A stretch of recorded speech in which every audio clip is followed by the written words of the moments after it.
जली को आग कहते हैं, भुजी को राख कहते हैं, और जो साइंस जैसे कॉम्प्लिकेटेड सब्जेक्ट को आसान बना दे उसे प्रशांत किराड़ कहते हैं। सो हाय एवरीवन, मैं हूं आप सभी का अपना प्रशांत भैया, और लेकर आ गया हूं एक खतरनाक जबरदस्त one shot of life process. मुझे पता है यार, इस चैप्टर के अंदर तुम्हें बहुत सारी प्रॉब्लम आ रही है कि भैया ये जो ह्यूमन हार्ट है ये कैसे समझ में आएगा, इतने सारे नाम है समझ नहीं आ पाता, नेफ्रॉन समझ नहीं आ पाता, रेस्पिरेशन समझ नहीं आ पाता, एरोबिक एनारोबिक। अरे भाई आज पढ़ाऊंगा, ट्रिक भी दूंगा, और उसके साथ साथ मोस्ट इंपॉर्टेंट क्वेश्चन, वो सवाल जो कि तुम्हारे पेपर के अंदर रिपीट कर सकते हैं, वो सब कुछ एक इकलौते वन शॉट के अंदर मिलने वाला है। ठीक है, तो तैयार हो जाओ क्योंकि प्रशांत भैया आ गए हैं। और वाई टू फियर व्हेन पीके भैया इज हियर, तो याद रखना डरने की बात नहीं है। जोश मीटर कैसा है पहले वो बता दो, एनर्जी लेवल क्या है, जोश मीटर क्या है, एनर्जी एकदम हाई। जब तेरा मास्टर यहाँ पर एनर्जी में है तो तू कैसे सो स्लो है? तू कैसी एनर्जी एकदम लो बैठा है? लो नहीं बैठना है अपन को, हाई एनर्जी में रहना है। ठीक है, तो चलो इस चैप्टर को स्टार्ट करते हैं। सबसे पहले इसकी हेडिंग है लाइफ प्रोसेस। अब देखो यार, बायोलॉजी ना एक बहुत प्यारा सब्जेक्ट है। क्यों बोलते हैं ना लोग कि बायोलॉजी बहुत प्यारा सब्जेक्ट है? क्यों? क्योंकि देखो, मैथ वाले तो एक्स को ढूंढने निकल चुके हैं, और केमिस्ट्री वाले अपनी केमिस्ट्री सेट कर रहे हैं, और फिजिक्स वाले बेचारे न्यूटन बाबा को ढूंढ रहे हैं, और हम बायोलॉजी वाले हम लाइफ के बारे में जान रहे हैं। और इसलिए इस चैप्टर का नाम है लाइफ प्रोसेसेस। लाइफ प्रोसेसेस का मतलब क्या होता है? प्रोसेस यानी काम, लाइफ यानी जिंदगी, यानी वो सारे प्रोसेसेस जो कि जीवन जीने के लिए अनिवार्य है यानी इंपॉर्टेंट है। यानी लाइफ प्रोसेसेस क्या है? All those functions that are important, यानी basic and essential activities performed by a living organism to sustain and maintain life. यानी जिंदा रहने के लिए जितनी भी चीजें हैं वो मेरे लिए क्या? वो मेरे लिए लाइफ प्रोसेस। अब तुम बोलोगे भैया फोन चलाना भी तो लाइफ प्रोसेस है, उसके बिना हम जिंदा नहीं रह पाते। देखो यार, क्या पता तुम्हारे लिए वो लाइफ प्रोसेस हो, क्योंकि अब तुम्हें एडिक्शन हो गई है। पर उस फोन की एडिक्शन से बाहर आ जाओ, क्योंकि हम पढ़ाई कर रहे हैं। ठीक है, पर फोन चलाना लाइफ प्रोसेस नहीं है। कभी पेपर में पूछ ले और तुम लिख के आ जाओ हाँ हमारे लिए तो है, पीके भैया ने बोला था। नहीं नहीं नहीं, लाइफ प्रोसेसेस बेसिकली 4 प्रकार के होते हैं, और वही ये पूरा चैप्टर है। पहला है न्यूट्रिशन, खाना खाना। हाँ, दूसरा क्या है? दूसरा है रेस्पिरेशन, एनर्जी बनाना। अगला है ट्रांसपोर्टेशन, हर जगह ट्रांसपोर्ट करना। और लास्ट आता है एक्सक्रीशन, वो तो तुम्हें पता ही है। तो बेसिकली 4 प्रकार के होते हैं, न्यूट्रिशन, रेस्पिरेशन, ट्रांसपोर्टेशन, एक्सक्रीशन। इन सब को हम क्या करेंगे, डिटेल में एक एक करके पढ़ने वाले हैं। आ जाइए, सबसे पहले स्टार्ट करते हैं न्यूट्रिशन से। ठीक है, अब न्यूट्रिशन क्या है? क्या भैया खाने को खाना न्यूट्रिशन है? मैंने कहा ना ही, गलत पकड़ लिए हो भाई। खाने को खाना न्यूट्रिशन नहीं है। फूड को खाना और एनर्जी को ऑब्टेन करना, यानी एनर्जी को भी उसके अंदर से लेना, उस पूरे प्रोसेस को न्यूट्रिशन बोला जाता है। ठीक है, अब न्यूट्रिशन में हम क्या क्या चीजें खाते हैं? जैसे कि कार्बोहाइड्रेट खाते हो, फैट खाते हो, उसके अलावा प्रोटीन खाते हो, विटामिन मिनरल खाते हो। मेनली तो तुम फैट ही खाते हो, बर्गर पिज्जा सब मालूम है मेरे को, है ना? यही खा रहे हो तुम, फैट वैट कोई बात नहीं बेटा। तो न्यूट्रिशन क्या है? याद रखना, the process by which a living organism obtain and utilise. ये बहुत इंपॉर्टेंट लाइन है बेटा, यूटिलाइज यानी उस खाने का काम लेना, यूटिलाइजेशन कराना, है ना? वो भी क्या है? न्यूट्रिशन के अंदर आता है। It is called nutrition. Food gives us energy, growth and development. Food क्या देता है? एनर्जी, ग्रोथ, डेवलपमेंट देता है। सबको पता है, खाना नहीं खाओगे तो मर जाओगे यार, बेसी बात है। नहीं भैया हम नहीं मरे। अरे मर जाएगा भाई तू, 2 3 4 दिन 5 दिन खाना मत खा, बुरी हालत हो जाएगी 7वें 8वें दिन में।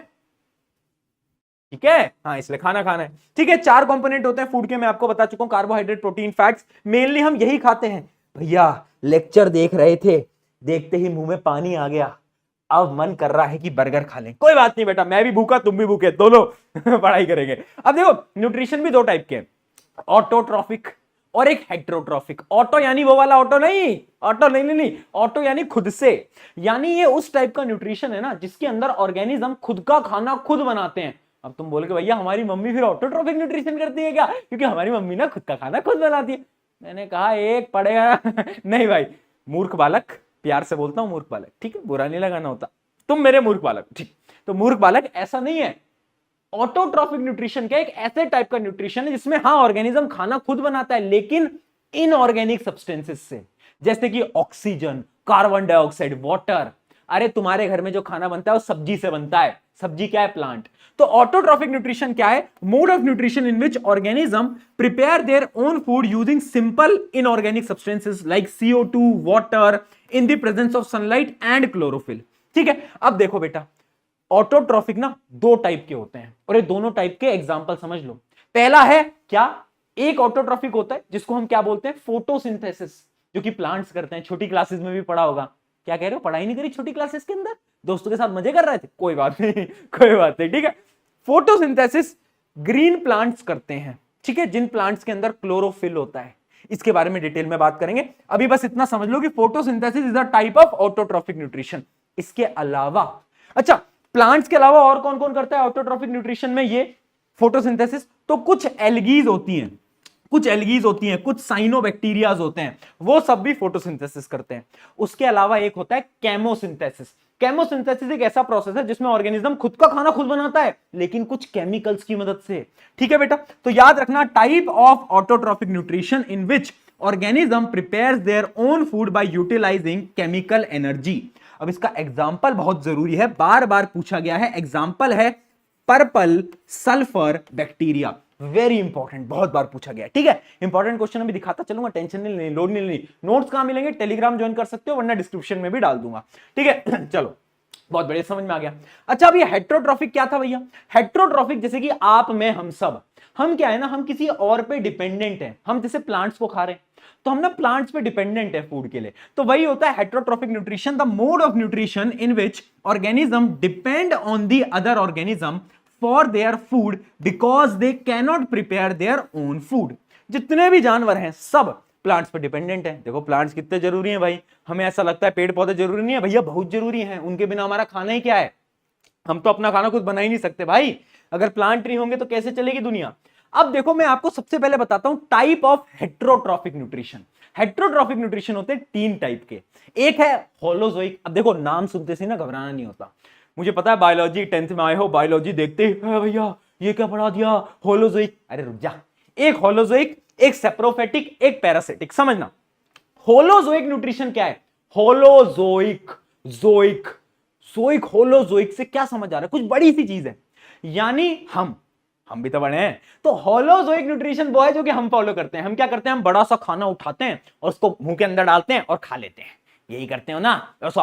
और जब बर्गर खाना होता है तो ऐसा करते हैं, है ना? तुम्हारे साथ भी ऐसा होता है क्या?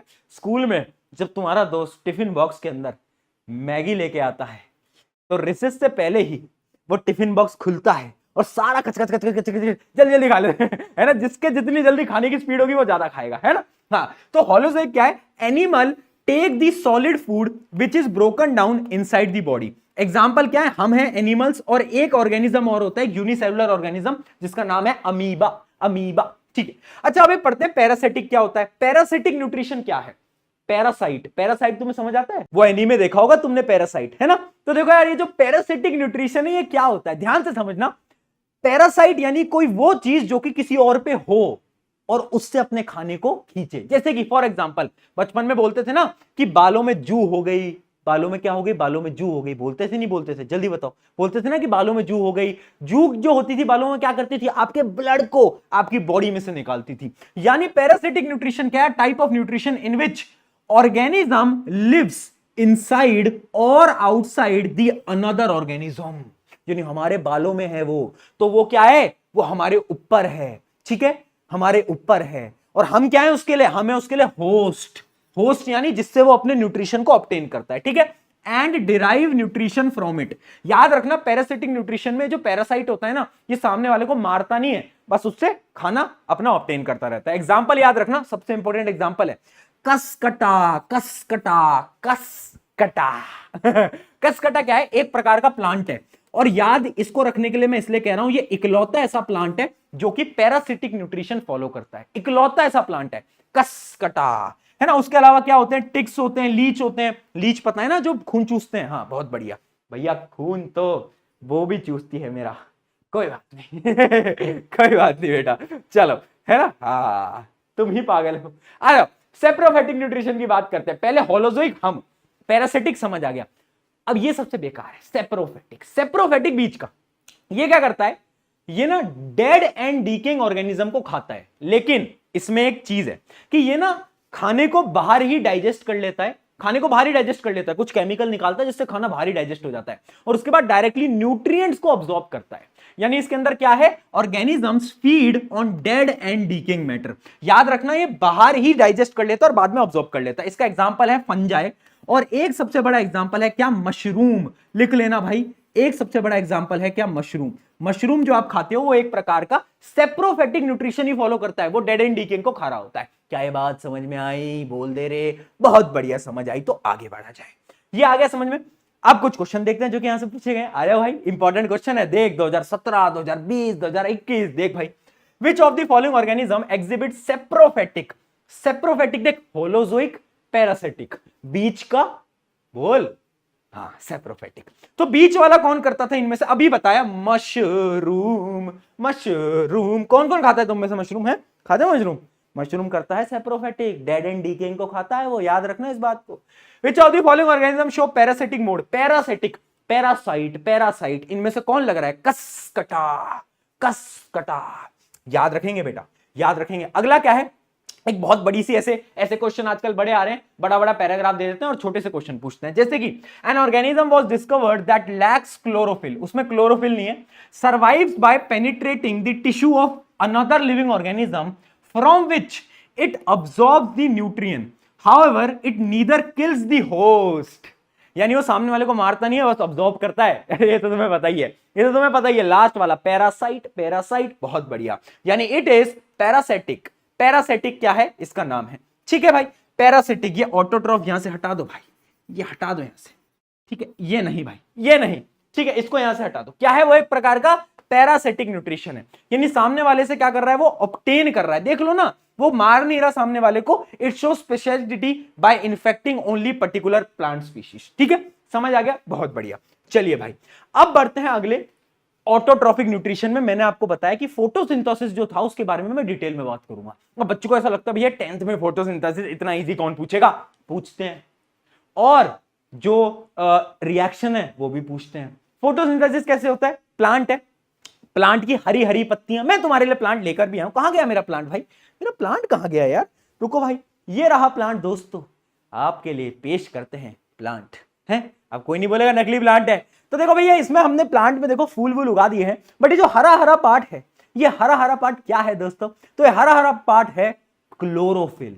यानी जो ग्रीन पिगमेंट है, इस ग्रीन पिगमेंट की वजह से फोटोसिंथेसिस होता है ना। अब बेचारा ये तो नहीं कर पाता, ये तो नकली है बेचारा, है ना, तो ये तो नकली है, क्या कर सकते हैं, लेकिन क्लोरोफिल की वजह से फोटोसिंथेसिस होता है। अच्छा, फोटोसिंथेसिस और किन किन चीजों की वजह से होता है समझना। पहला है क्लोरोफिल, दूसरा है सूरज की रोशनी, तीसरा है कार्बन डाइऑक्साइड और चौथा है पानी, H2O, बहुत इंपॉर्टेंट। ठीक है, तो सबसे पहले रिएक्शन देख लो, और ये रिएक्शन याद ही रहनी चाहिए, इसको तो भूलना ही नहीं है गलती से भी। रिएक्शन क्या है, क्या क्या चीजें कंबाइन होती है, 6CO2 प्लस 12H2O। अब देखो दो चीजें, क्लोरोफिल, सनलाइट, है ना, ये दोनों आते हैं और फिर क्या बनाता है, फूड। और फूड क्या है, ग्लूकोज। ग्लूकोज ही तो फूड है। ग्लूकोज का फॉर्मूला याद रखना, C6H12O6। तो ग्लूकोज बन जाता है, साथ साथ में ऑक्सीजन गैस निकलती है और H2O गैस H2O गैस नहीं, H2O पानी निकल रहा होता है। ठीक है, क्या बातें समझ में आई हमें, बहुत बढ़िया। ठीक है, तो ये रॉ मटेरियल्स क्या है फोटोसिंथेसिस के लिए, 4, CO2, मेरे साथ बोल, CO2, H2O और क्या है, सनलाइट और क्लोरोफिल। बहुत बढ़िया दोस्तों, चलिए, है ना, तो याद रखना क्या है, chloroplast is the site of photosynthesis which are green pigmented. यानी इसके अंदर एक चीज है जिसको मैं बोल रहा हूं ना कि ग्रीन कलर का, वो क्या है, क्लोरोफिल। यानी हो तो क्लोरोफिल की वजह से ही रहा है। ठीक है, बहुत बढ़िया। अच्छा, अब इवेंट्स याद रखना, फोटोसिंथेसिस में क्या क्या इवेंट होते हैं। तो सबसे पहला इवेंट होता है अब्जॉर्प्शन ऑफ लाइट एनर्जी। देखो इस कहानी को समझते हैं अपन डिटेल में। सबसे पहले क्या होगा, मेरा पत्ता है, पत्ती हरी पत्ती, वो सनलाइट को अपने पास बुलाएगा, सनलाइट मेरे पास आजा आजा आजा। अब सनलाइट आ गई उसके पास, तो इसने क्या करा, सनलाइट को जैसे ही अपने पास बुलाया तो उसको ट्रैप कर लिया, अपने जाल में फंसा लिया, उसने सारी एनर्जी को ट्रैप कर लिया। अब इसने क्या करा, उस लाइट एनर्जी को ब्रेक डाउन करा। सेकंड स्टेप में conversion of light energy into chemical energy, उसको केमिकल एनर्जी में कन्वर्ट कर लिया। देख रहे हो गलत हो रहा लाइट के साथ। अब उस केमिकल एनर्जी की मदद से उसने क्या करा, वो जो पानी था ना, उस पानी के मॉलिक्यूल्स को तोड़ दिया in hydrogen and oxygen, hydrogen oxygen के अंदर तोड़ दिया। दो काम हो गए। अब तीसरा स्टेप और सबसे इंपॉर्टेंट स्टेप, अब ये जो CO2 था ना, CO2 कार्बन डाइऑक्साइड गैस, इसको कन्वर्ट किया जाता है किसके अंदर, कार्बोहाइड्रेट। कार्बोहाइड्रेट यानी ग्लूकोज, एनर्जी। तो इसको एनर्जी के अंदर क्या है, कन्वर्ट किया जाता है। तो 3 स्टेप है, पहले बुलाया अपने पास, ट्रैप कर लिया, केमिकल एनर्जी में कन्वर्ट करा, पानी को तोड़ा, और उसके बाद क्या करा, CO2 को कार्बोहाइड्रेट के अंदर कन्वर्ट कर दिया। बहुत सिंपल नहीं है? अरे सिंपल, ये मुश्किल लग रहा है? ये तो सही में मुश्किल लग रहा है? कौन कह रहा मुश्किल लग रहा है? अरे यार इतना तो इजी है, क्या बात कर रहे हो यार दोस्तों। ठीक है, अच्छा एक चीज और याद रखना, ये बहुत इंपॉर्टेंट नोट है कि plant store glucose in the form of starch, यानी प्लांट तो स्टार्च की फॉर्म में स्टोर करते हैं, और जो एनिमल होते हैं ना, वो जो ग्लूकोज होता है ना एनिमल, वो स्टोर करते हैं किसकी फॉर्म में, ग्लाइकोजन। किसकी फॉर्म में, ग्लाइकोजन की फॉर्म में स्टोर करते हैं। ठीक है भाई, ग्लूकोज को ग्लाइकोजन की फॉर्म में स्टोर करते हैं और ये स्टार्च की फॉर्म में स्टोर करते हैं। एमसीक्यू में पूछा गया, याद रख लो। सारे इंपॉर्टेंट क्वेश्चन बताते हुए चलूंगा। चलो अब बात करते हैं भैया, ये गैसेस का एक्सचेंज कैसे हो रहा है। ये CO2 अंदर आ रहा है, ऑक्सीजन बाहर जा रहा है, कैसे हो रहा है? ये करता है स्टोमेटा। स्टोमेटा क्या है, एक प्रकार का पोर है, पोर यानी छेद। अब ये छेद, जैसे कि मैं आपको फॉर एग्जांपल समझाता हूं, मान लो देखो यहां पर ना ऐसे 2 सेल होते हैं, ये ऐसी शेप के 2 सेल होते हैं ऐसे, इनको हम बोलते हैं गार्ड सेल। गार्ड यानी ये गार्ड है, ठीक है। अब गार्ड सेल क्या करते हैं, गार्ड सेल में जैसे ही पानी आता है तो गार्ड सेल खुल जाते हैं, पानी आती खुला तो स्टोमेटा ओपन हो गया, और पानी गया तो गार्ड सेल बंद हो गया, पानी आया खुला, पानी गया बंद हो गया। ठीक है, तो स्टोमेटा को कंट्रोल कौन करता है, ये इसका डायग्राम है बेटा, डायग्राम बार बार पूछा गया, डायग्राम याद रखना। ये जो तुम देख पा रहे हो बीन जैसे, ये है गार्ड सेल, जैसे ही इनमें पानी आता है बेटा तो स्टोमेटल पोर को खोल देते हैं, और जैसे ही पानी चला जाता है तो स्टोमेटल पोर को बंद कर देते हैं। ठीक है, अच्छा डायग्राम याद रखना, इसके अंदर ये जो तुम्हें हरा हरा दिख रहा है ना, ये कुछ नहीं है, ये वही है क्लोरोप्लास्ट। क्लोरोप्लास्ट, बहुत बढ़िया। ठीक है, चलिए ये समझ में आ गया, पानी से सारी चीजें चलती हैं। अच्छा स्टोमेटा के क्या क्या फंक्शन है, पहला तो तुम्हें पता है, एक तो गैसेस का एक्सचेंज, एक और फंक्शन है, पता है क्या होता है, कभी कभार ना पेड़ के अंदर बहुत ज्यादा एक्सेस ऑफ वाटर है, पानी ज्यादा है, तो ना ये पानी लीफ पे आ जाता है, और लीफ से क्या होता है ना, ये पानी लीफ से बाहर निकल जाता है, और उसी प्रोसेस को हम बोलते हैं ट्रांसपिरेशन। शायद आपने छोटी क्लासेस के अंदर पढ़ा भी होगा बेटा। एक काम तो एक्सचेंज ऑफ गैसेस है, दूसरा है lose large amount of water vapours during transpiration.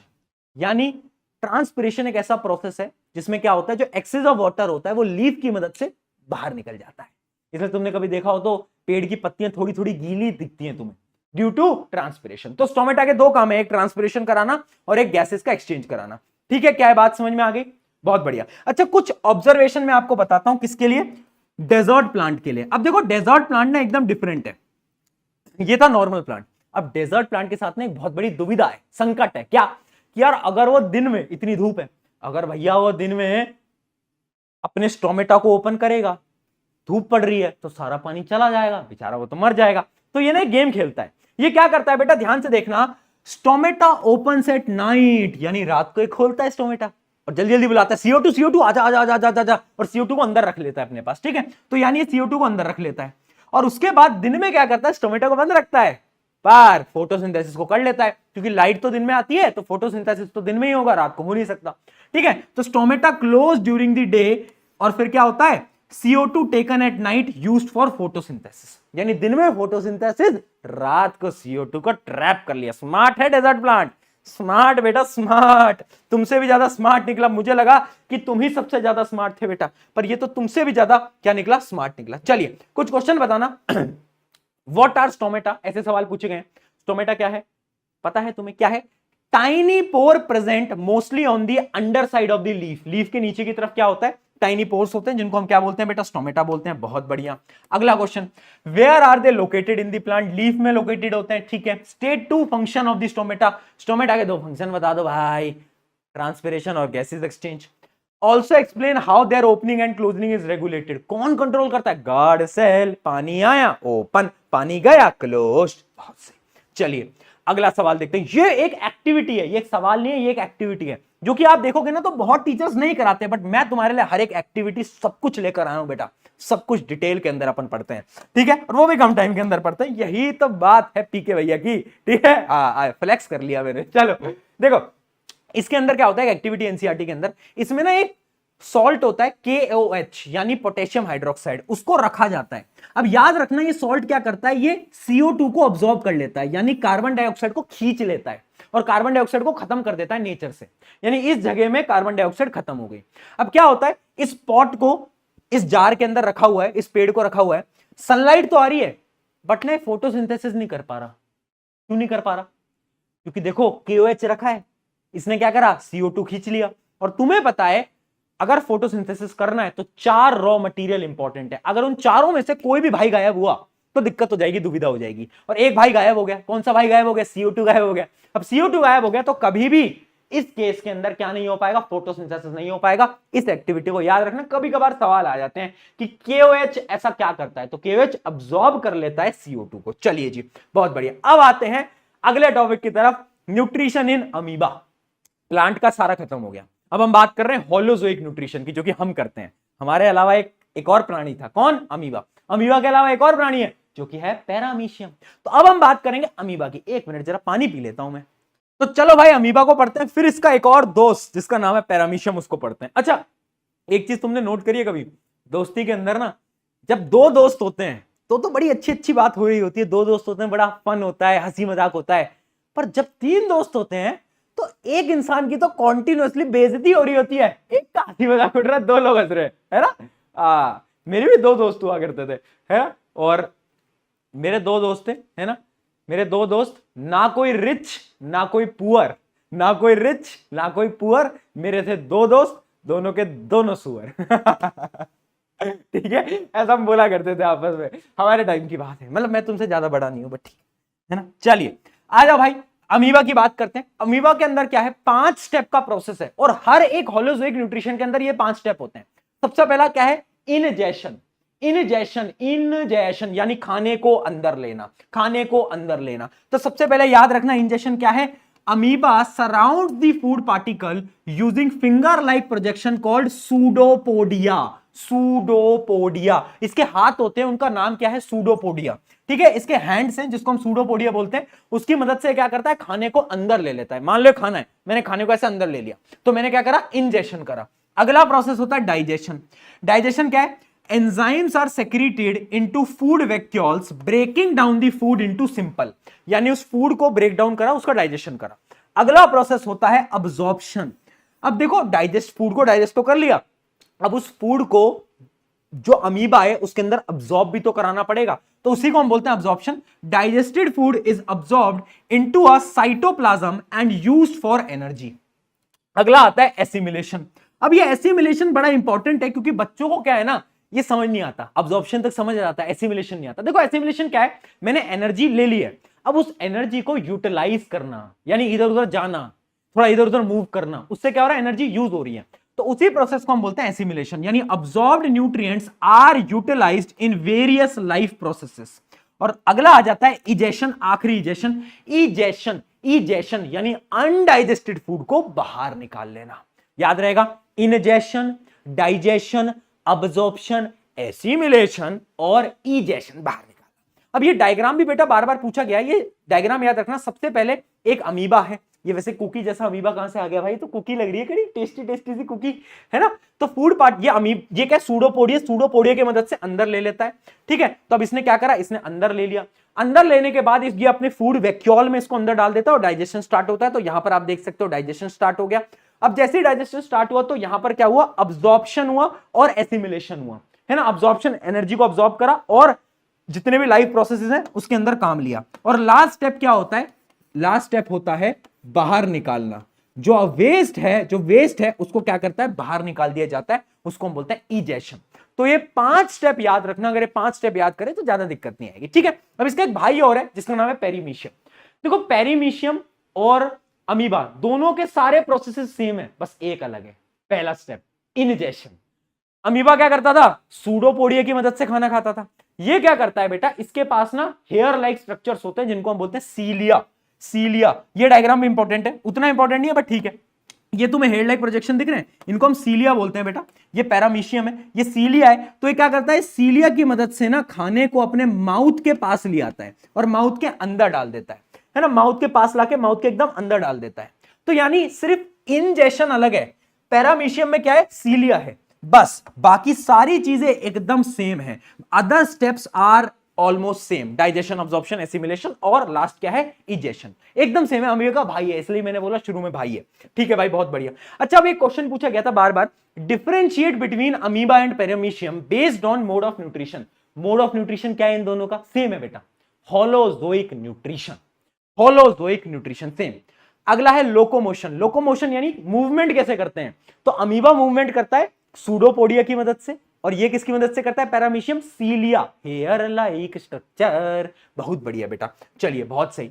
अब आ गया है फाइनली दोस्तों ह्यूमंस की बारी। अब देखो ह्यूमंस भी होलोजोइक न्यूट्रिशन कर रहे हैं, तो ह्यूमन भी 5 स्टेप फॉलो करेंगे, वही 5 step, injection, digestion, absorption, assimilation, ejection. अब तो याद हो गया, हाँ ठीक है। अब देखो वही 5 स्टेप है। अब कहां से स्टार्ट होता है खाना, ये डायग्राम पूछा गया है बहुत बार पूछा गया है भैया, बड़े दुखित माहौल के साथ बताना पड़ रहा है, ये डायग्राम भी पूछा गया तो याद कर लेना। देखो स्टार्ट होता है खाना खाना। अब भैया मुझे खाना खाना है तो मैं कैसे खाऊंगा, अरे मुंह से खाऊंगा, मुंह से तो मैं हाथ से उठाऊंगा और मुंह में डालूंगा, यही तो करूंगा, तो उस प्रोसेस को बोलते हैं इनजेशन। ठीक है, अब खाने का डाइजेशन कहां स्टार्ट होता है, लोगों को लगता है पेट में खाना डाइजेस्ट हो रहा है, ना ही मुंह में स्टार्ट हो रहा है। हाँ मुंह में स्टार्ट हो रहा है। एक एक करके देखते हैं कि होता क्या है। तुम एक एग्जांपल बताओ, क्या खाना है तुम्हें, आज तुम्हें क्या खाना है, जो तुम कहोगे वो खाना अपन इमेजिन कर लेंगे। जैसे मैं इमेजिन करता हूं बर्गर, पिज्जा, यही खाना है ना, मोमोज, नूडल्स। नहीं बेटा, जो तुम चाहो और वो तुम्हें मिल जाए, ऐसा आज तक हुआ या आज होगा। तो आज हम खाएंगे बेटा लौकी की सब्जी, जोरदार तालियां हो जाए और लौकी की सब्जी खाने के लिए तैयार हो जाए। तो अब आया है लौकी की सब्जी और तुमने खा लिया, ठीक है ठीक है, नहीं अच्छी होती है लौकी की सब्जी, अच्छी होती है, हेल्दी हेल्दी हेल्दी, ठीक है। तो अब हमने खाई लौकी की सब्जी। तो देखना बेटा, सबसे पहले क्या होता है, सबसे पहले हमारा आता है माउथ में, ठीक है, माउथ में। और माउथ में क्या होता है, माउथ में क्या काम होता है, सबसे पहले क्रश होता है फूड। ये वो वाली क्रश नहीं है, क्रश होता है फूड टूटने लगता है, ठीक है। तो क्या होता है, सबसे पहले फूड क्रश होगा, उसके बाद सलाइवरी ग्लैंड होता है हमारे माउथ के अंदर, वो सलाइवा को रिलीज करता है। सलाइवा तुम्हें पता ही है, ठीक है, तो सलाइवा रिलीज होता है। अब होता है मेन काम शुरू। देखो हमारी जो जीभ है, टंग, वो सलाइवा को खाने से मिक्स कर देती है।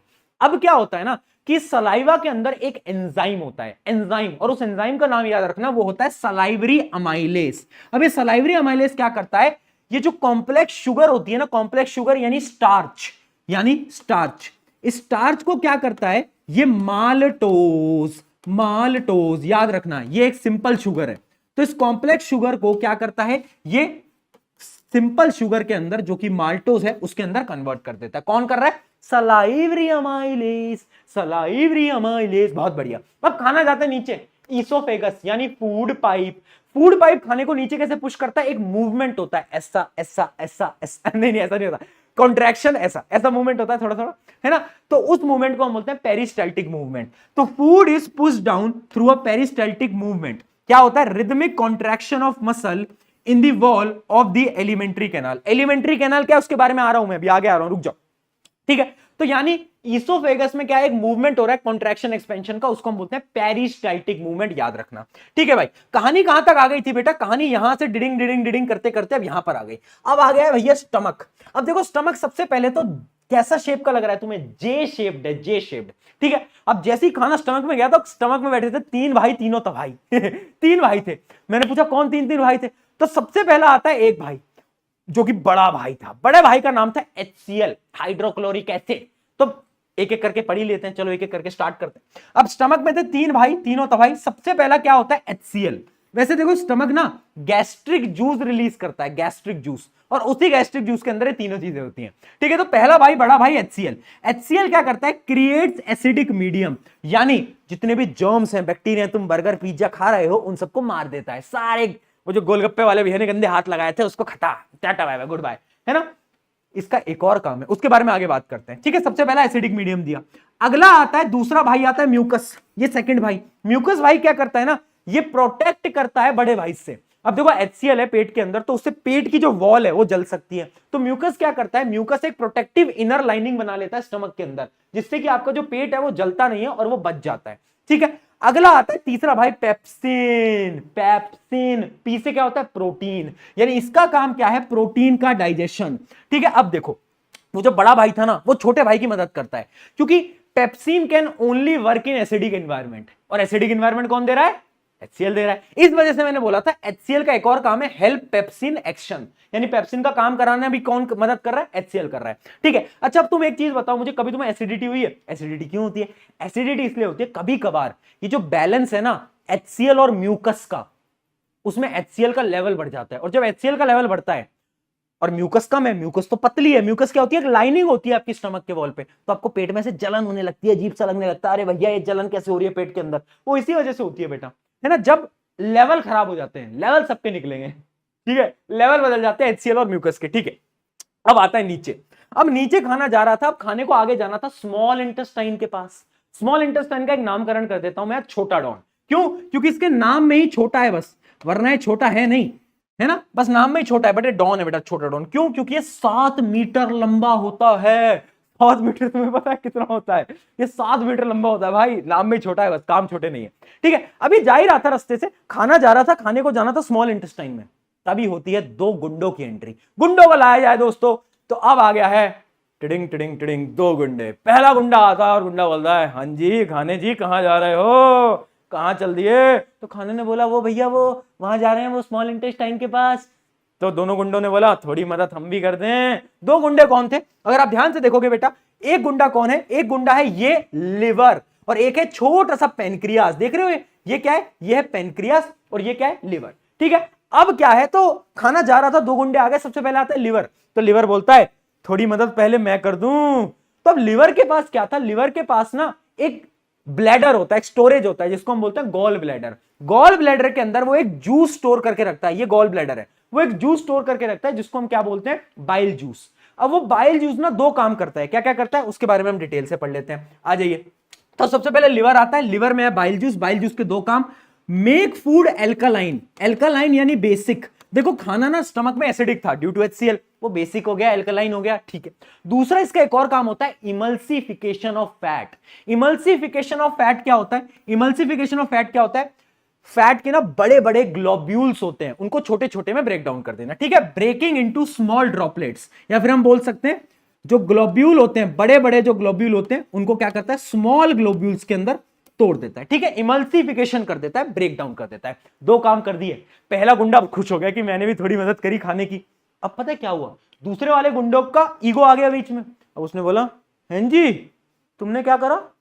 तुमने 2 काम करे हैं यार, अब तो मुझे 3 काम करने पड़ेंगे, ईगो पे बात आ गई, वरना उसका ऑरा मुझसे ज्यादा नहीं हो जाएगा। तो दूसरे गुंडे ने बोला कि नहीं यार, मुझे 3 काम करने पड़ेंगे यार भाई, 3 काम। तो दूसरा गुंडा था बेटा पेनक्रियास, जो कि मैंने अभी आपको इमेज में दिखाया भी था। तो पेनक्रियास क्या करता है? पेनक्रियास एक जूस रिलीज करता है, पेनक्रियाटिक जूस, और उसके अंदर होते हैं 3 एंजाइम। 3 एंजाइम होते हैं। मैंने बोला था ना 2 उसने करा तो ये 3 करेगा, ये भी गुंडा है ना, ज्यादा काम करेगा, ठीक है। तो इसने पेनक्रियाटिक जूस में 3 एंजाइम लॉन्च करे। पहला एंजाइम था ट्रिप्सिन। ट्रिप्सिन, ट्रिप में पी आ रहा है, पी यानी ये क्या करेगा? ये प्रोटीन को डाइजेस्ट करेगा। अब तुम बोलोगे भैया प्रोटीन को पेप्सिन भी करता था। हाँ, पेप्सिन भी करता है, ट्रिप्सिन भी करता है। अगला लाइपेस, जो तुम फैट खा रहे हो ना, उसको डाइजेस्ट कौन करेगा? लाइपेस करेगा। और अगला आता है पेनक्रियाटिक अमाइलेस। अच्छा, ये अमाइलेस कहां शब्द सुना था हमने? अमाइलेस हमने सुना था भैया सलाइवरी अमाइलेस, यहां पर पेनक्रियाटिक अमाइलेस। तो अमाइलेस का काम वही है कि यहां पर भी वो क्या करेगा? जो स्टार्च है उस स्टार्च के डाइजेशन यानी कार्बोहाइड्रेट के डाइजेशन में मदद करेगा, ठीक है। कार्बोहाइड्रेट के डाइजेशन में क्या करेगा? मदद कर रहा होगा। पहला गुंडा 2 काम क्या करा? बाइल जूस निकाला। बाइल जूस ने क्या करा? 2 काम, इमल्सिफिकेशन ऑफ फैट और खाने को बेसिक बनाया, एल्कलाइन बनाया। दूसरे गुंडे ने क्या करा? 3 काम, एक जूस रिलीज करा, 3 चीजें, ट्रिप्सिन पी यानी प्रोटीन, लाइपेज फैट, और अमाइलेज का तो वही काम है, कार्बोहाइड्रेट का ब्रेक डाउन करना, ठीक है। अब यहां पर क्या हुआ? यहां पर दोनों गुंडे खुश हो गए और फिर खाना नीचे गया स्मॉल इंटेस्टाइन के पास, है ना। स्मॉल इंटेस्टाइन में खाना जाता है ना, तो फाइनल, ये स्मॉल इंटेस्टाइन है बेटा, स्मॉल इंटेस्टाइन के अंदर फाइनल डाइजेशन टेक प्लेस होता है इस जगह पर, यहां पर ही फाइनल डाइजेशन होता है, ठीक है। और फाइनल डाइजेशन से बनता क्या क्या है वो तुम याद रखना। जो तुमने प्रोटीन खाए थे वो तो अमीनो एसिड में कन्वर्ट हो गए, ठीक है भाई। जो तुमने कार्बोहाइड्रेट खाए थे वो ग्लूकोज के अंदर कन्वर्ट हो गए, और जो तुमने बर्गर पिज्जा के फैट खाए थे वो तुम्हारे फैटी एसिड और साथ साथ में ग्लिसरॉल के अंदर कन्वर्ट हो गए। ये 3 चीजें फाइनली बनके तुम्हारे पास आ चुकी है दोस्तों, बहुत बढ़िया। चलिए, ये सारी की सारी चीजें क्या हमें समझ आई बेटा? जल्दी बताओ। डन है? डन है। अब ये छोटे डॉन का क्या काम है? स्मॉल इंटेस्टाइन का। हाँ, यहां पर डाइजेशन हुआ, बट इसका इतना सा काम नहीं है, ये छोटा डॉन है, इसका एक और काम है। अब ये क्या करता है बेटा? ये ना, इसका एक और काम है जो कि है ऑब्जॉर्प्शन ऑफ फूड। डाइजेशन हो गया, अगला स्टेप क्या था? ऑब्जॉर्प्शन। तो इसके पास कुछ फिंगर लाइक प्रोजेक्शन होती है बेटा, जिसको हम क्या बोलते हैं? जिसको हम बोलते हैं विलाय, यानी ऐसे मान लो कि स्मॉल इंटेस्टाइन की वॉल है और इसमें से फिंगर लाइक प्रोजेक्शन होती है, फिंगर लाइक प्रोजेक्शन जिनको हम विलाय बोलते हैं। क्या बोलते हैं? विलाय। ठीक है, तो क्या है? Absorption of food in small intestine. Villi क्या है? Finger like projection in the inner wall of the small intestine. ठीक है, अंदर की वॉल में होता है फिंगर लाइक प्रोजेक्शन। अब इसकी फिंगर लाइक प्रोजेक्शन क्यों है? पता है इसका काम क्या है? जो अब्सॉर्ब्ड फूड है ना, इसको ये मतलब डाइजेस्टेड फूड है, इसको अब्सॉर्ब करके ब्लड में भेजना, इसका ये काम है। तो इसके अंदर ना बहुत सारी ब्लड वेसल्स होती हैं, ऐसे ब्लड वेसल्स होती हैं। तो ये क्या करता है? खाने को खींचता है और ब्लड में फेंक देता है। ठीक है, तो इसका मेन काम क्या है? इसका मेन काम क्या है? मेन काम है अब्सॉर्प्शन। उसके अलावा इसका फिंगर लाइक प्रोजेक्शन क्यों होता है? Because they increase surface area for absorption. अब ये जो फिंगर लाइक प्रोजेक्शन है ना, ये फिंगर लाइक ही क्यों है? तुम्हारे मन में सवाल आया होगा। क्योंकि जो फिंगर लाइक प्रोजेक्शन है ना, इससे सरफेस एरिया ज्यादा इंक्रीज होता है और ज्यादा खाना अब्सॉर्ब हो पाता है। ठीक है, अगली चीज, rich blood supply helps transport absorb nutrient into all body cell. क्योंकि इसके अंदर बहुत सारी ब्लड वेसल्स होती हैं तो खाने को अब्सॉर्ब कर लेती हैं। ठीक है, nutrients are used for energy growth and repair, वो तो आपको पता ही है। ठीक है, तो यानी यहां पर अब्सॉर्प्शन भी हो गया। टिडिंग टिडिंग टिडिंग, किसने करा? विलाय। बहुत इंपॉर्टेंट है। अब आता है अगला, लार्ज इंटेस्टाइन। अब इसका नाम ही लार्ज है, इसके काम लार्ज नहीं है भैया। ये क्या करता है मैं आपको दिखाता हूं। ये रहा लार्ज इंटेस्टाइन, ये बड़ा सा। ये लार्ज इंटेस्टाइन क्या करता है? जो अनडाइजेस्टेड फूड है वो यहां पे जाएगा और अनडाइजेस्टेड फूड से क्या करेगा? पानी को खींच लेगा, जो पानी है उसको खींच लेगा और फिर ये वेस्ट को, एकदम वेस्ट को, ये तुम देख पा रहे हो एनस, एनस के थ्रू वो नीचे आप वेस्ट को एक्सक्रीट कर देते हो, वो तुम्हें पता ही है ऑलरेडी। ठीक है, तो एनस क्या करता है लास्ट में? लार्ज इंटेस्टाइन का काम है absorb water from the undigested food और एनस क्या करता है? एनस करता है इजेशन, यानी रिमूवेबल ऑफ अनडाइजेस्टेड फूड। ठीक है, इसको कंट्रोल कौन करता है? एक मसल होता है एनल स्पिंचर मसल, वो इसको कंट्रोल करता है। बहुत बढ़िया, ये चीज समझ आई। अब एक सवाल पूछा जाता है बार बार पेपर के अंदर कि हर्बीवोर्स जो होते हैं ना, जैसे गाय भैंस ये सब, इनकी जो स्मॉल इंटेस्टाइन होती है वो हमारे कंपैरिजन में बड़ी होती है। ये भेदभाव क्यों? ये भेदभाव इसलिए है क्योंकि उन्हें खाना है प्लांट। प्लांट की जो सेल वॉल होती है वो सेलुलोज से बनी होती है, अगर तुम्हें याद आया हो तो। ठीक है, अब सेलुलोज के डाइजेशन में टाइम लगता है, जल्दी नहीं हो सकता उनका डाइजेशन। तो क्योंकि digestion take place, that is why their small intestine is larger. ठीक है, जो कि आंसर मैंने यहां पर आपको लिख भी रखा है। ठीक है, बहुत बढ़िया। चलिए, ये हो गया आपकी पूरी की पूरी स्टोरी, है ना। अब कुछ क्वेश्चन करते हैं जिसकी मदद से आपको और चीजें क्लियर होंगी। फटाफट से इसका आंसर बताओ। अरे ये तो बहुत सिंपल है, इसमें क्या दिक्कत आ रही है भाई? देखो क्या है इसके अंदर, which enzyme is secreted in the mouth and what does it digest. कौन सा एंजाइम माउथ से आता है? अरे भाई एमाइलेज। क्या करता है? कॉम्प्लेक्स शुगर को तोड़ देता है, स्टार्च को माल्टोज में तोड़ देता है। बहुत बढ़िया, ठीक है, इंपॉर्टेंट है भाई।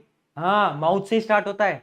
वो जो तुम्हारे मुंह से पानी आता है ना, जो मम्मी टेस्टी टेस्टी खाना बनाती है। हाँ, अच्छा, तुमने कभी नोट करा है कि जब आप घर पे आते हो कहीं से भी बाहर से, तो सबसे पहले हम क्या करते हैं? सबसे पहले हमारी मम्मी को ढूंढते हैं। मम्मी कहाँ है? मम्मी कहाँ है? मम्मी कहाँ? सबसे पूछते हैं, पापा मम्मी कहाँ है? मम्मी कहाँ है? फिर मम्मी कहीं इधर उधर होती है तो मम्मी मिल जाती है, मम्मी बोलती है हाँ बोल। कुछ नहीं। हमें बस मम्मी चाहिए होती है ना। हमें बस देख लें कि मम्मी कहाँ है, क्या कर रही है, बस। हमें कुछ काम नहीं है मम्मी से, बस हमें मम्मी चाहिए। देखा तुमने ऐसा? मतलब मैं तो बहुत करता हूँ, आज भी करता हूँ।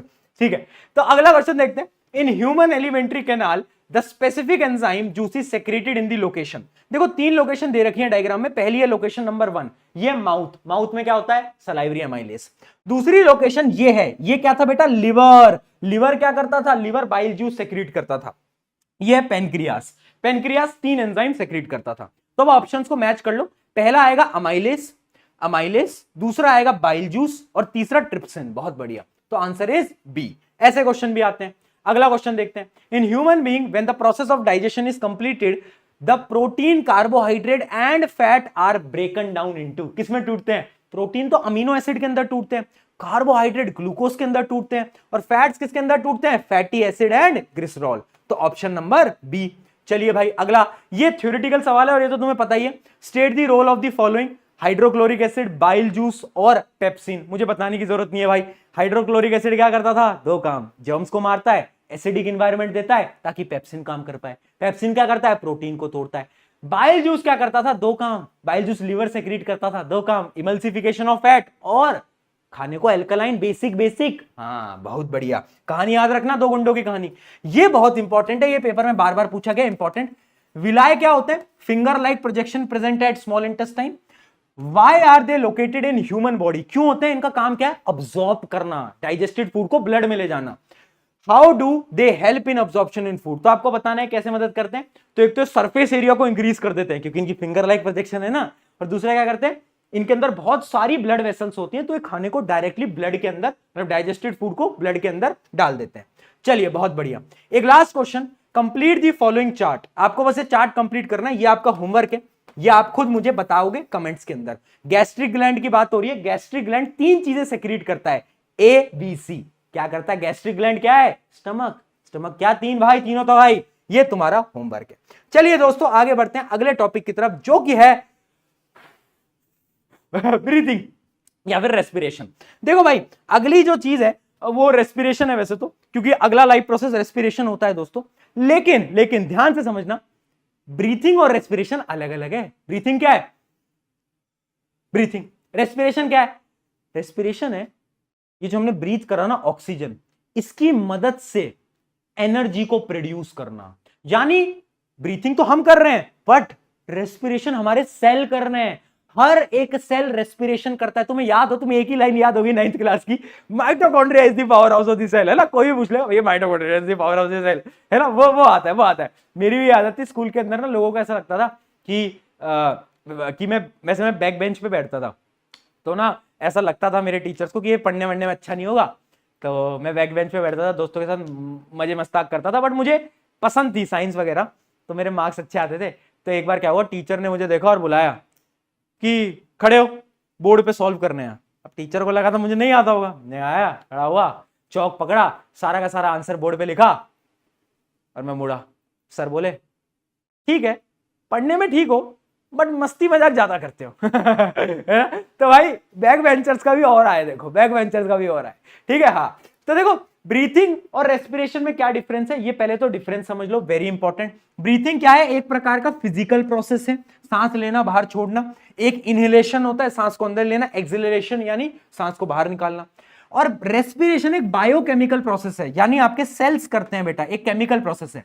ब्रीथिंग में कोई एंजाइम नहीं होता बट रेस्पिरेशन में एंजाइम होते हैं क्योंकि एनर्जी बनती है, और एनर्जी किस में बनती है, एटीपी की फॉर्म में। याद करो, powerhouse of the cell mitochondria. हाँ ठीक है। ब्रीथिंग में क्या होता है, ब्रीथिंग में सिर्फ और सिर्फ आपका लंग काम करता है, लंग्स, और जबकि रेस्पिरेशन में हर एक सेल काम करता है। ब्रीथिंग में नो एनर्जी इज रिलीज्ड, जबकि रेस्पिरेशन में एनर्जी निकलती है इन द फॉर्म ऑफ एटीपी, यहां पर लिखा भी हुआ है, ठीक है। अच्छा ये सेल के बाहर का प्रोसेस है, यानी एक एक्स्ट्रा सेलुलर प्रोसेस, और रेस्पिरेशन क्या है, इंट्रा सेलुलर प्रोसेस, यानी सेल के अंदर का प्रोसेस है भैया। हाँ जी चलिए, तो ये आप ये समझ गए। तो सबसे पहले बेटा ये रेस्पिरेशन की डेफिनेशन देख लो, बच्चों को बहुत प्रॉब्लम आती है। रेस्पिरेशन क्या है, the process by which organisms break down glucose into their cell to release energy in the form of ATP which is used for various processes। यानी एक ऐसा प्रोसेस जिसके अंदर सेल के अंदर क्या होता है, जो हमने खाना डाइजेस्ट करा है ना, उस डाइजेस्टेड फूड की मदद से, ऑक्सीजन की मदद से एनर्जी बनाई जाती है इन द फॉर्म ऑफ एटीपी, और उस एनर्जी को यूटिलाइज करा जाता है हमारे सारे लाइफ प्रोसेसेस के अंदर। आज जो मैं बोल पा रहा हूं ये एटीपी की वजह से बोल पा रहा हूं, ठीक है, बहुत बढ़िया, ठीक है जी। अब बात कर रहे हैं अपन रेस्पिरेशन की। पहले तो रेस्पिरेशन की डेफिनेशन तो तुम्हें समझ आ गई, लेकिन अब सवाल क्या आता है कि ये रेस्पिरेशन कितने टाइप का होता है भैया। तो देखो रेस्पिरेशन ना दो टाइप का होता है, समझना। मैं आपको पूरा प्रोसेस समझाऊंगा बट अभी समझो रेस्पिरेशन दो टाइप का, एक है एरोबिक और एक एनएरोबिक। एरोबिक यानी जब हमारे पास ऑक्सीजन है तो ऑक्सीजन की प्रेजेंस में जो रेस्पिरेशन हो रहा है वो है एरोबिक, एरोबिक, ठीक है। तो एरोबिक यानी ओ आ रहा है, यानी यहां पर ऑक्सीजन होगा, और एनएरोबिक यानी यहां पर या तो कम ऑक्सीजन होगा या तो बिल्कुल ऑक्सीजन नहीं होगा, ठीक है, in the absence of oxygen, ठीक है। इसके अलावा इसके कुछ डिफरेंसेस हैं बेटा, जैसे कि ये डिफरेंसेस पूछे गए हैं पेपर के अंदर, इंपॉर्टेंट क्वेश्चन है। एरोबिक रेस्पिरेशन में ज्यादा एनर्जी बनती है, ठीक है, मोर एनर्जी बनती है, जबकि एनएरोबिक में लेस एनर्जी बनती है। और पता है रेस्पिरेशन में हम कर क्या रहे हैं, ग्लूकोज को तोड़ रहे हैं एनर्जी के अंदर। तो एरोबिक के अंदर जो ग्लूकोज है वो पूरी तरीके से टूट जाता है भैया, है ना, जैसे उसने तुम्हारा दिल तोड़ा था कोई बात नहीं, ठीक है ठीक है ठीक है, नहीं वो नहीं, वो बात नहीं करेंगे, ठीक है, ट्रॉमा याद आ जाएगा भैया, हमें ऐसी बात मत क्या करो, ठीक है। ग्लूकोज क्या है यहाँ पे पूरी तरीके से टूट जाता है, लेकिन यहां पर पार्शियली ग्लूकोज क्या है, टूटता है, पूरी तरीके से नहीं टूटता, ठीक है। एग्जांपल्स मैं आपको एक टेबल की मदद से देता हूं, आ जाओ। एक एनसीईआरटी की टेबल जो कि बार बार पेपर के अंदर पूछी गई है वो ये है। देखो इस टेबल के अंदर क्या है, पूरा का पूरा चार्ट है ब्रेकडाउन ऑफ ग्लूकोज का। ग्लूकोज कैसे कैसे ब्रेकडाउन होता है, अब देखो ग्लूकोज सबसे पहले आपके सेल में एक साइटोप्लाज्म होता था, साइटोप्लाज्म के अंदर पाइरूवेट के अंदर कन्वर्ट होता है। किसके अंदर बेटा? पाइरूवेट। पाइरूवेट क्या है? एक मॉलिक्यूल है, कार्बन मॉलिक्यूल, इतना समझ लो। तो सबसे पहले साइटोप्लाज्म के अंदर ग्लूकोज कन्वर्ट हुआ पाइरूवेट में। अब पाइरूवेट के पास 3 रास्ते, वो कह रहा भैया कौन से रास्ते में जाऊं? ये तो एक रास्ता तो है जिसमें बहुत सारा ऑक्सीजन है। तो पहले अगर पाइरूवेट जाता है प्रेजेंस ऑफ ऑक्सीजन में, तो ये जो रेस्पिरेशन है ना, ये तुम्हारे सेल के माइटोकॉन्ड्रिया में होता है, तुम्हें पता ही है। माइटोकॉन्ड्रिया में होता है और एनर्जी रिलीज होती है। एनर्जी के साथ साथ 2 चीजें और रिलीज होती हैं, याद रखना। एक होता है कार्बन डाइऑक्साइड और एक होता है वाटर। ये 2 चीजें भी रिलीज हो रही होती हैं। क्या है बात क्लियर? CO2 और वाटर, बहुत बढ़िया। उसके अलावा अब 2 रास्ते और बचे। एक रास्ते में जहां पर बिल्कुल ऑक्सीजन नहीं है, एब्सेंस ऑफ ऑक्सीजन। जब बिल्कुल ऑक्सीजन नहीं होता तो पता है तुम्हें, एनर्जी तो बनती है, कम एनर्जी बनती है, लेकिन एक प्रोडक्ट बनता है जिसका नाम है क्या? इथेनॉल। इथेनॉल वही श्री श्री श्री हनी पाजी जी कह के गए थे, 4 बोतल वोडका काम मेरा रोज का। इथेनॉल मतलब वही, हाँ वही होता है इथेनॉल, ठीक है, अल्कोहल ही होती है इथेनॉल, ठीक है। तो एक इथेनॉल बनता है और एक होता है कार्बन डाइऑक्साइड, और साथ साथ में एनर्जी बनती है। उसके अलावा अगर मान लो लैक ऑफ ऑक्सीजन है, यानी लिमिटेड ऑक्सीजन है, अच्छा, ये जो है ना पहले एब्सेंस ऑफ ऑक्सीजन, ये ना एक ऑर्गेनिज्म होता है यीस्ट, एक ऑर्गेनिज्म होता है यीस्ट, उसके अंदर ये हो रहा होता है ये प्रोसेस, ठीक। और अगर कम ऑक्सीजन है तो, जैसे कि कभी कभार हम फुटबॉल खेल रहे हैं और हमारे मसल्स में ऑक्सीजन कम है, तो पता है क्या होगा? एनर्जी तो बनेगी, बट एक कंपाउंड बनता है जिसका नाम होता है लैक्टिक एसिड। वो जो तुम्हें क्रैम्प्स आते हैं ना, अचानक से पैर में दर्द होने लगता है, हाथ में दर्द हो जाता है, that is due to formation of lactic acid. हाँ, क्योंकि आपकी बॉडी क्या कर रही है? लैक ऑफ ऑक्सीजन में रेस्पिरेशन कर रही है, जिसकी वजह से, हाँ यही प्रोसेस है, समझ गए? जिसकी वजह से क्या हो रहा है? यस, लैक्टिक एसिड बन रहा है और आपको क्रैम्प्स आए जा रहे हैं। बहुत बढ़िया बेटा। अब देखो, मैंने आपको एनारोबिक रेस्पिरेशन 2 टाइप के बताए। एरोबिक तो तुम्हें समझ आ गया होगा। एनारोबिक 2 टाइप के बताए, एक जिसमें बिल्कुल ऑक्सीजन नहीं है, एक जिसमें लिमिटेड ऑक्सीजन है। अब इनके भी कुछ नाम है। जिसमें बिल्कुल ऑक्सीजन नहीं है, क्योंकि उसमें अल्कोहल बन रहा है, तो उसका नाम है अल्कोहल फर्मेंटेशन। अल्कोहल फर्मेंटेशन, ठीक है, उसका नाम होता है अल्कोहल फर्मेंटेशन। कहां पर होता है? यीस्ट में होता है, यीस्ट है ना, यीस्ट करता है ये, ठीक है। और हमारे मसल्स क्या करते हैं? लैक्टिक फर्मेंटेशन, क्योंकि हमारे मसल्स बनाते हैं लैक्टिक एसिड, एनर्जी बनती है बस साथ साथ में लैक्टिक एसिड। और ये क्वेश्चन बार बार पूछा गया है कि इंटेंस वर्कआउट के टाइम में मुझे क्रैम्प आ गए। वो क्रैम्प क्यों आए? क्यों आए? क्योंकि हमारी बॉडी ने एनारोबिक रेस्पिरेशन करा है, लैक्टिक एसिड बना है, जिसकी वजह से मुझे क्रैम्प्स महसूस हो रहे होते हैं। ये बार बार पूछा गया है, ठीक है। अब इसका एग्जांपल भी मैं आपको देता हूं। Name the substance whose build up in the muscle during vigorous physical exercise. देखो आ गया, क्या बनता है? लैक्टिक एसिड के साथ साथ एनर्जी बन रही होती है। बहुत सही। अगला सवाल, which gas is release during anaerobic respiration in yeast. कौन सी गैस रिलीज होती है बेटा एनारोबिक रेस्पिरेशन में? बताओ कौन सी गैस, याद करो भैया। वो कार्बन डाइऑक्साइड बनती थी ना भैया, हाँ कार्बन डाइऑक्साइड, बहुत बढ़िया, ये हुई ना बात। चलिए अगला, ये क्वेश्चन क्या है? एक बॉय है जो कि रन कर रहा है 400 मीटर की रेस। अरे वही क्वेश्चन है कि क्या हो रहा है कि उसको दर्द हो रहा है, उसकी हार्ट बीट बढ़ रही है, ऐसा क्यों हो रहा है? ये बताओ ऐसा क्यों हो रहा है? आफ्टर इंटेंस वर्कआउट ऐसा क्यों होता है? इसका क्या आंसर होना चाहिए? बताओ जल्दी। इसका होना चाहिए accumulation of lactic acid and increase CO2 concentration. जब हम ज्यादा वर्कआउट करते हैं तो एक तो हमारी बॉडी में कार्बन डाइऑक्साइड ज्यादा हो जाता है, क्योंकि हम सांस ज्यादा ले रहे हैं, और एक लैक्टिक एसिड बन जाता है, जिसकी वजह से मुझे मेरे पैरों में दर्द होने लगता है। क्या है बात क्लियर है बेटा? इसके अलावा एक क्वेश्चन और है, complete the following pathway. Very important, ऐसा सवाल आता है इसमें। देखो आपको फर्स्ट और सेकंड बताना है। ये फर्स्ट क्या होगा बेटा? बताओ। ग्लूकोज साइटोप्लाज्म में किसमें कन्वर्ट होता है बेटा? बताओ। पाइरूवेट। पाइरूवेट, बहुत बढ़िया। और pyruvate in the presence of oxygen क्या देता है? एनर्जी देता है, H2O देता है, और क्या देता था? हाँ CO2 देता था भैया। बहुत बढ़िया, सही जवाब दे रहे हो तुम। चलिए अब आगे बात करते हैं किसकी? ह्यूमन रेस्पिरेटरी सिस्टम की। अभी हम सांस कैसे लेते हैं बेटा वो देखते हैं। मैं जो सांस ले रहा हूं मैं कैसे ले पा रहा हूं, तो इसके बिना बेटा कुछ स्टेप्स होते हैं, और ये डायग्राम उतना पूछा नहीं जाता, बट फिर भी देख लो एक बार, बता देता हूं। सबसे पहला होता है नाक, यानी यहाँ क्या? नॉस्ट्रिल है ना। तो सबसे पहला मेरा नॉस्ट्रिल है, नेजल पैसेज है, उसकी मदद से मैं क्या करता हूं? सांस लेता हूं, ठीक है। नेजल पैसेज से मैंने सांस ली, ऑक्सीजन लिया।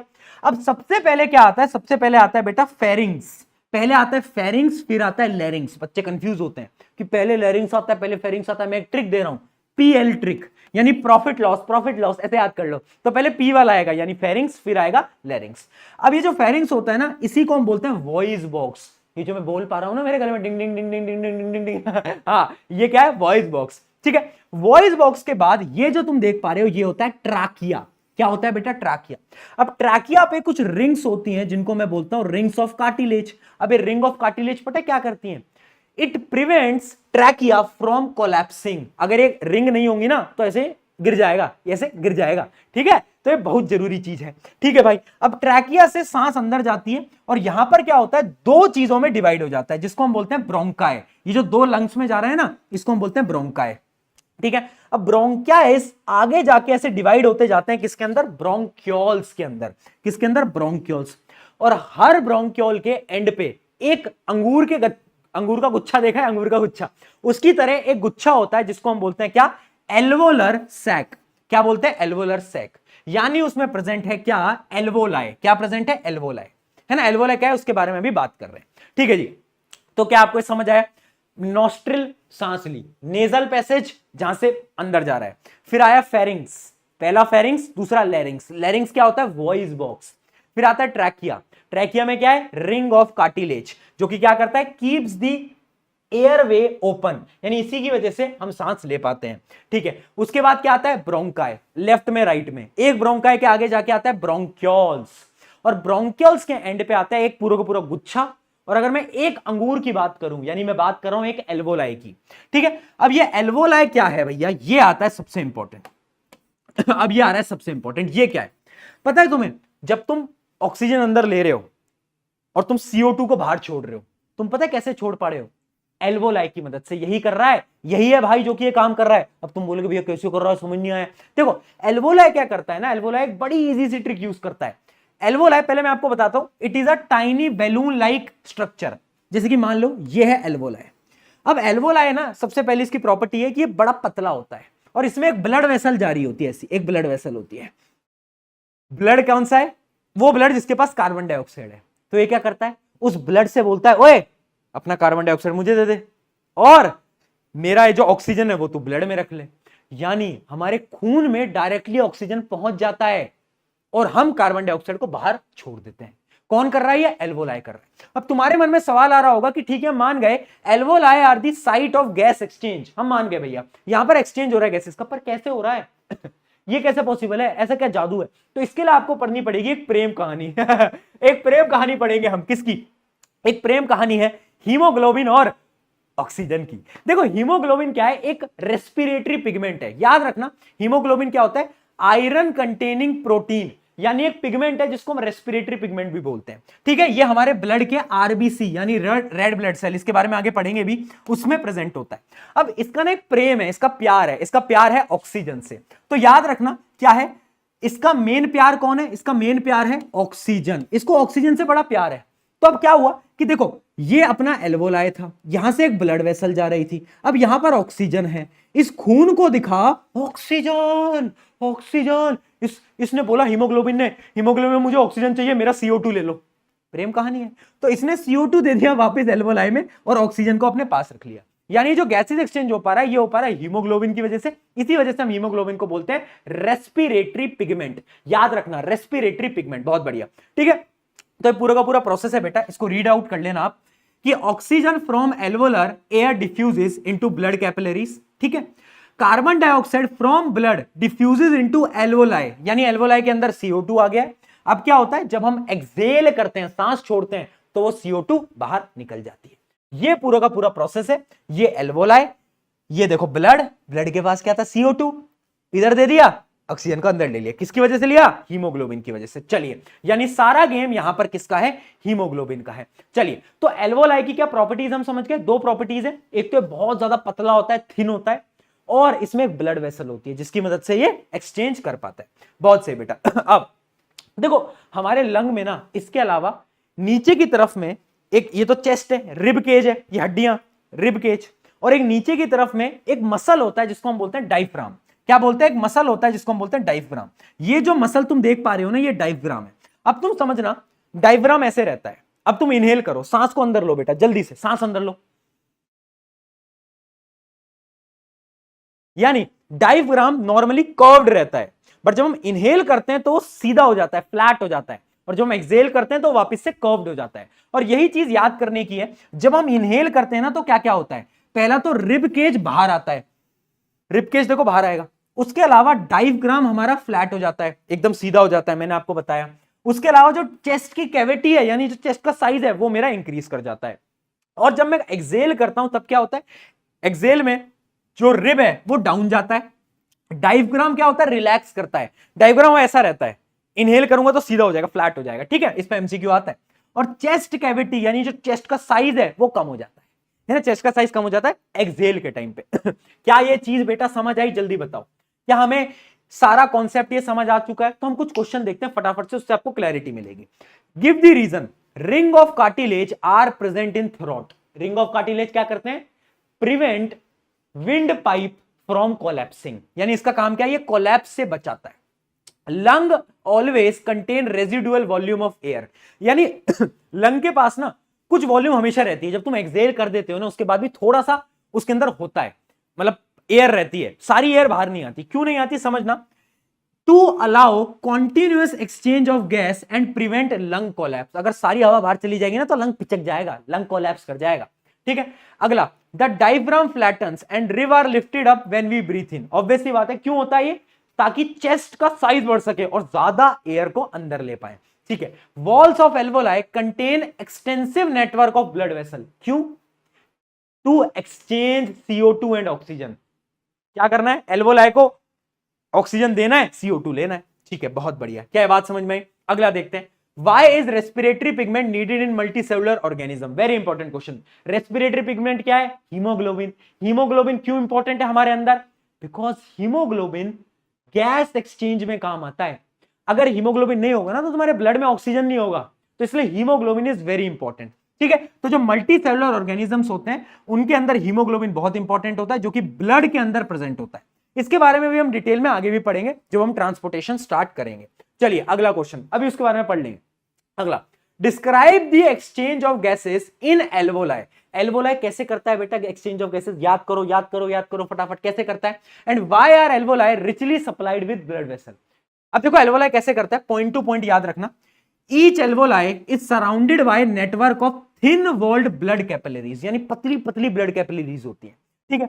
Oxygen present in inhaled air diffuses from alveoli, यानी जो हमने ऑक्सीजन आया वो हमारे एल्वोलाई में आया, और एल्वोलाई क्या करता है, उस ऑक्सीजन को ब्लड में भेज देता है, एंड जो ब्लड में CO2 है, कार्बन डाइऑक्साइड है, उसको वापस से अपने पास बुला लेता है, ठीक है। Carbon dioxide from deoxygenated blood कहां पर आ जाता है, एल्वोलाई में आ जाता है।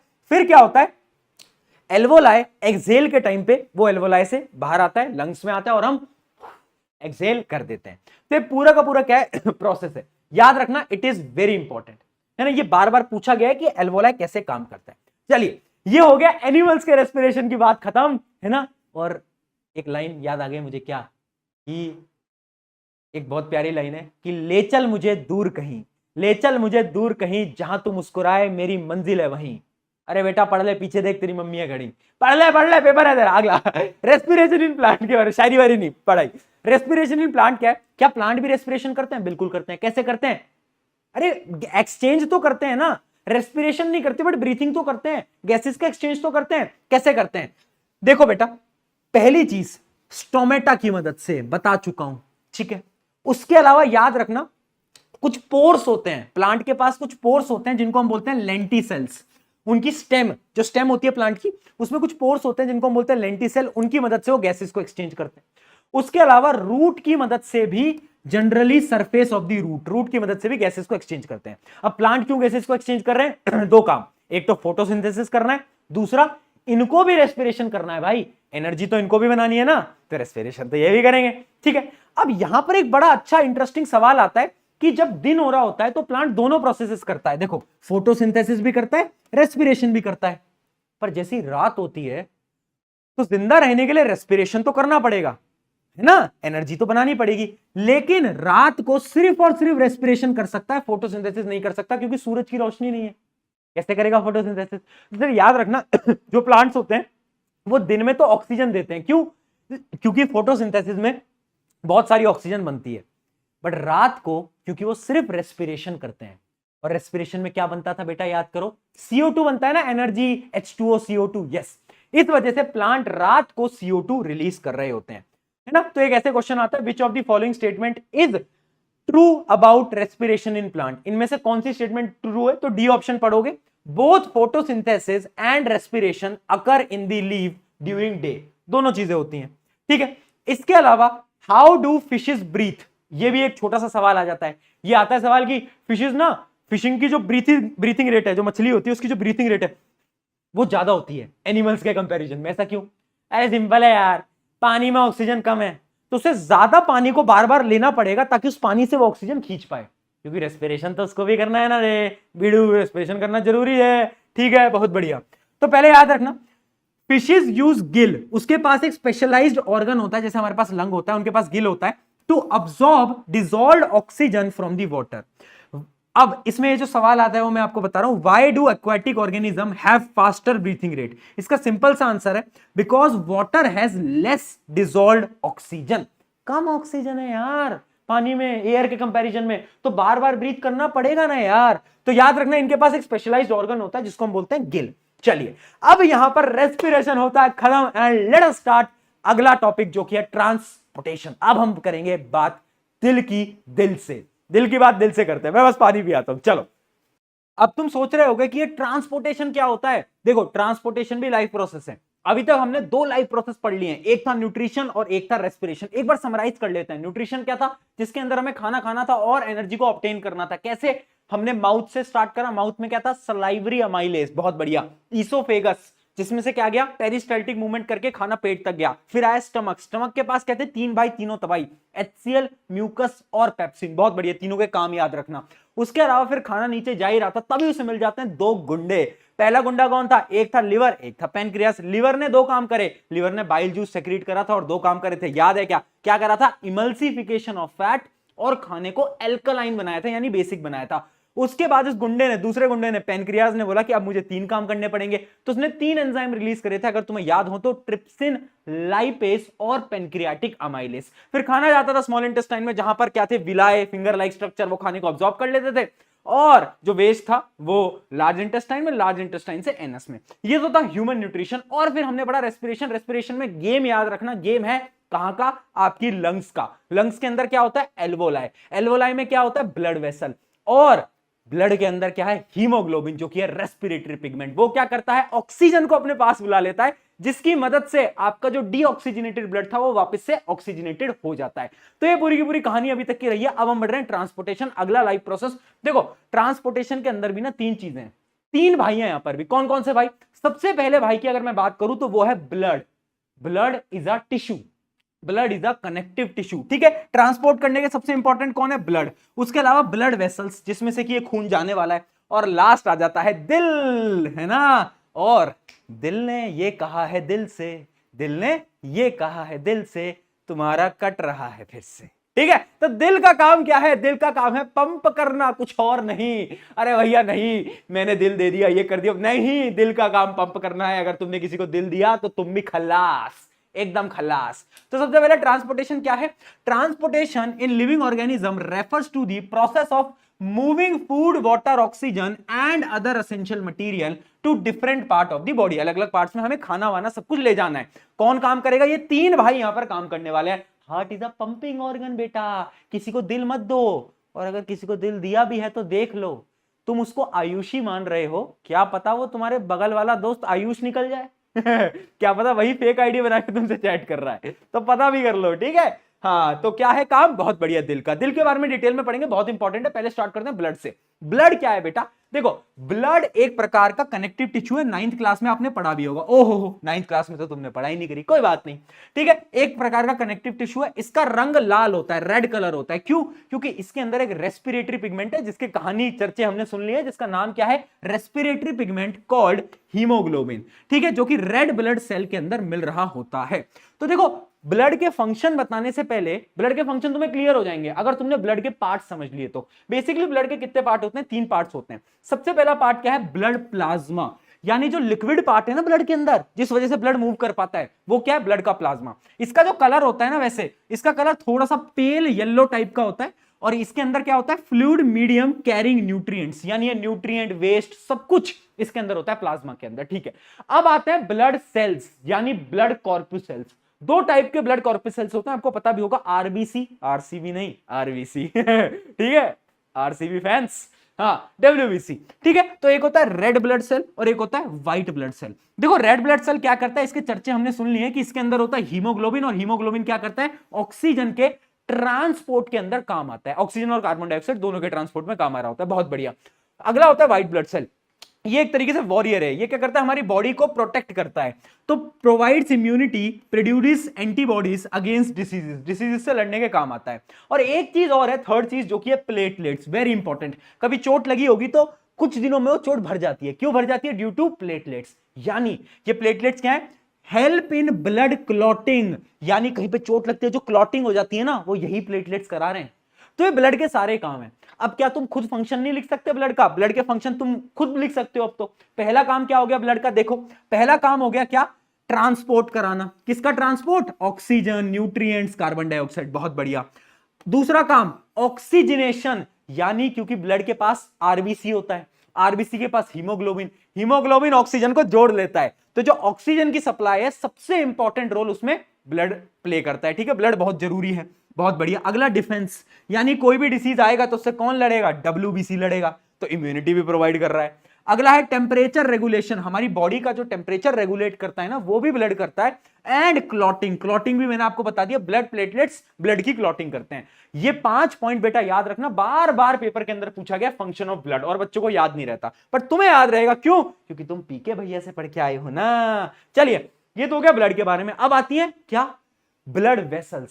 3 प्रकार की ब्लड वेसल्स हैं। वेसल्स क्या होती है, ट्यूब, 3 प्रकार की ट्यूब हैं, एक होती है आर्टरीज, एक होती है क्या, वेन्स, और एक होती है कैपिलरीज। एक एक करके समझते हैं। देखो एक ट्रिक बता रहा हूं बेटा याद करने की, आर्टरीज यानी इसमें ए आ रहा है, और ए से एक और शब्द होता है अवे, अवे अवे, यानी ये जो आर्टरीज है ना, ये ब्लड को दिल से दूर लेके जाएंगी हमेशा, यानी ये ब्लड को कहां लेके जाएंगी, दिल से अवे, दूर लेके जाएंगी। वेन्स का उल्टा काम है, वेन्स टुवर्ड लेके जाती हैं, यानी दिल की तरफ लेके जाती हैं। कैपिलरीज क्या है, ये आर्टरीज और वेन को कनेक्ट करती हैं, यानी ये मध्य मार्ग है, ये जोड़ता है दोनों को, ठीक है, बहुत बढ़िया। ठीक है, तो ये आपको पता होगा, carry blood away from the heart, carry blood towards the heart, ठीक है भैया। अगली चीज याद रखना, arteries always carry oxygenated blood, but एक एक्सेप्शन है, जैसे वो क्लास में नहीं होता एक बच्चा जो कि बैक बेंच पे तो बैठा है, लेकिन जब उसका रिजल्ट आता तो सब शॉक हो जाते हैं, अरे इसने कैसे टॉप कर लिया, है ना, तुम भी हो सकते हो। तो वैसे यहां पर एक एक्सेप्शन है, वैसे तो हमेशा ऑक्सीजनेटेड ब्लड कैरी करता है, बट एक एक्सेप्शन आ जाता है जो कि है पल्मनरी आर्टरी, पल्मनरी आर्टरी, बहुत बढ़िया।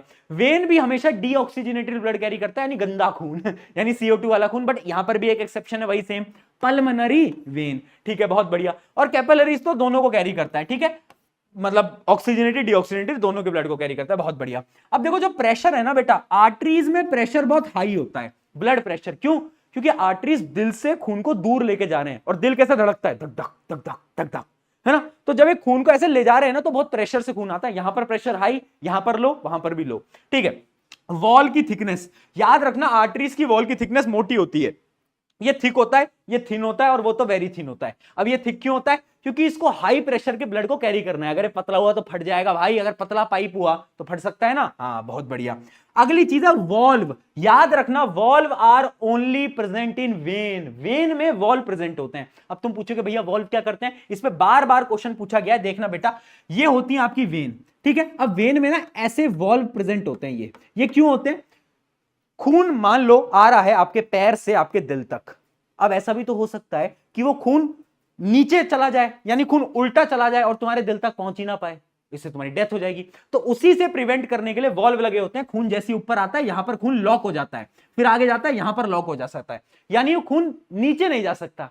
तो वॉल्व क्या कर रहे हैं, बैक फ्लो को प्रिवेंट कर रहे हैं, और यही क्वेश्चन पूछा गया था, valve in when help in preventing back flow of the blood, very important, star mark कर लेना, बार बार पूछा गया है कि वॉल्व क्या करते हैं, क्यों प्रेजेंट होते हैं वेन्स में, क्योंकि ये बैक फ्लो को रोकते हैं, पीछे जाने से रोकते हैं, बहुत सही बेटा, ठीक है। फंक्शन तुम समझ गए, आर्टरीज क्या कर रहे हैं, दिल से दूर पूरी बॉडी में, और ये पूरी बॉडी से दिल में लेके आ रहे हैं खून को, और कैपिलरीज तो बेचारे बीच में कनेक्ट कर रहे हैं, ठीक है भैया, ये चीजें हमें क्लियर हो चुकी हैं, है ना। अब यहां पर कुछ काम की बात लिखी हुई है कि सबसे बड़ी आर्टरी हमारे शरीर की होती है आयोटा, ये नाम अभी बहुत आने वाले हैं तो इनको याद कर लो, ठीक है। आयोटा लार्जेस्ट आर्टरी होती है आयोटा, ठीक है। Only artery that carries deoxygenated blood, अकेली आर्टरी जो कि डीऑक्सीजनेटेड ब्लड को कैरी करती है वो है पल्मोनरी आर्टरी।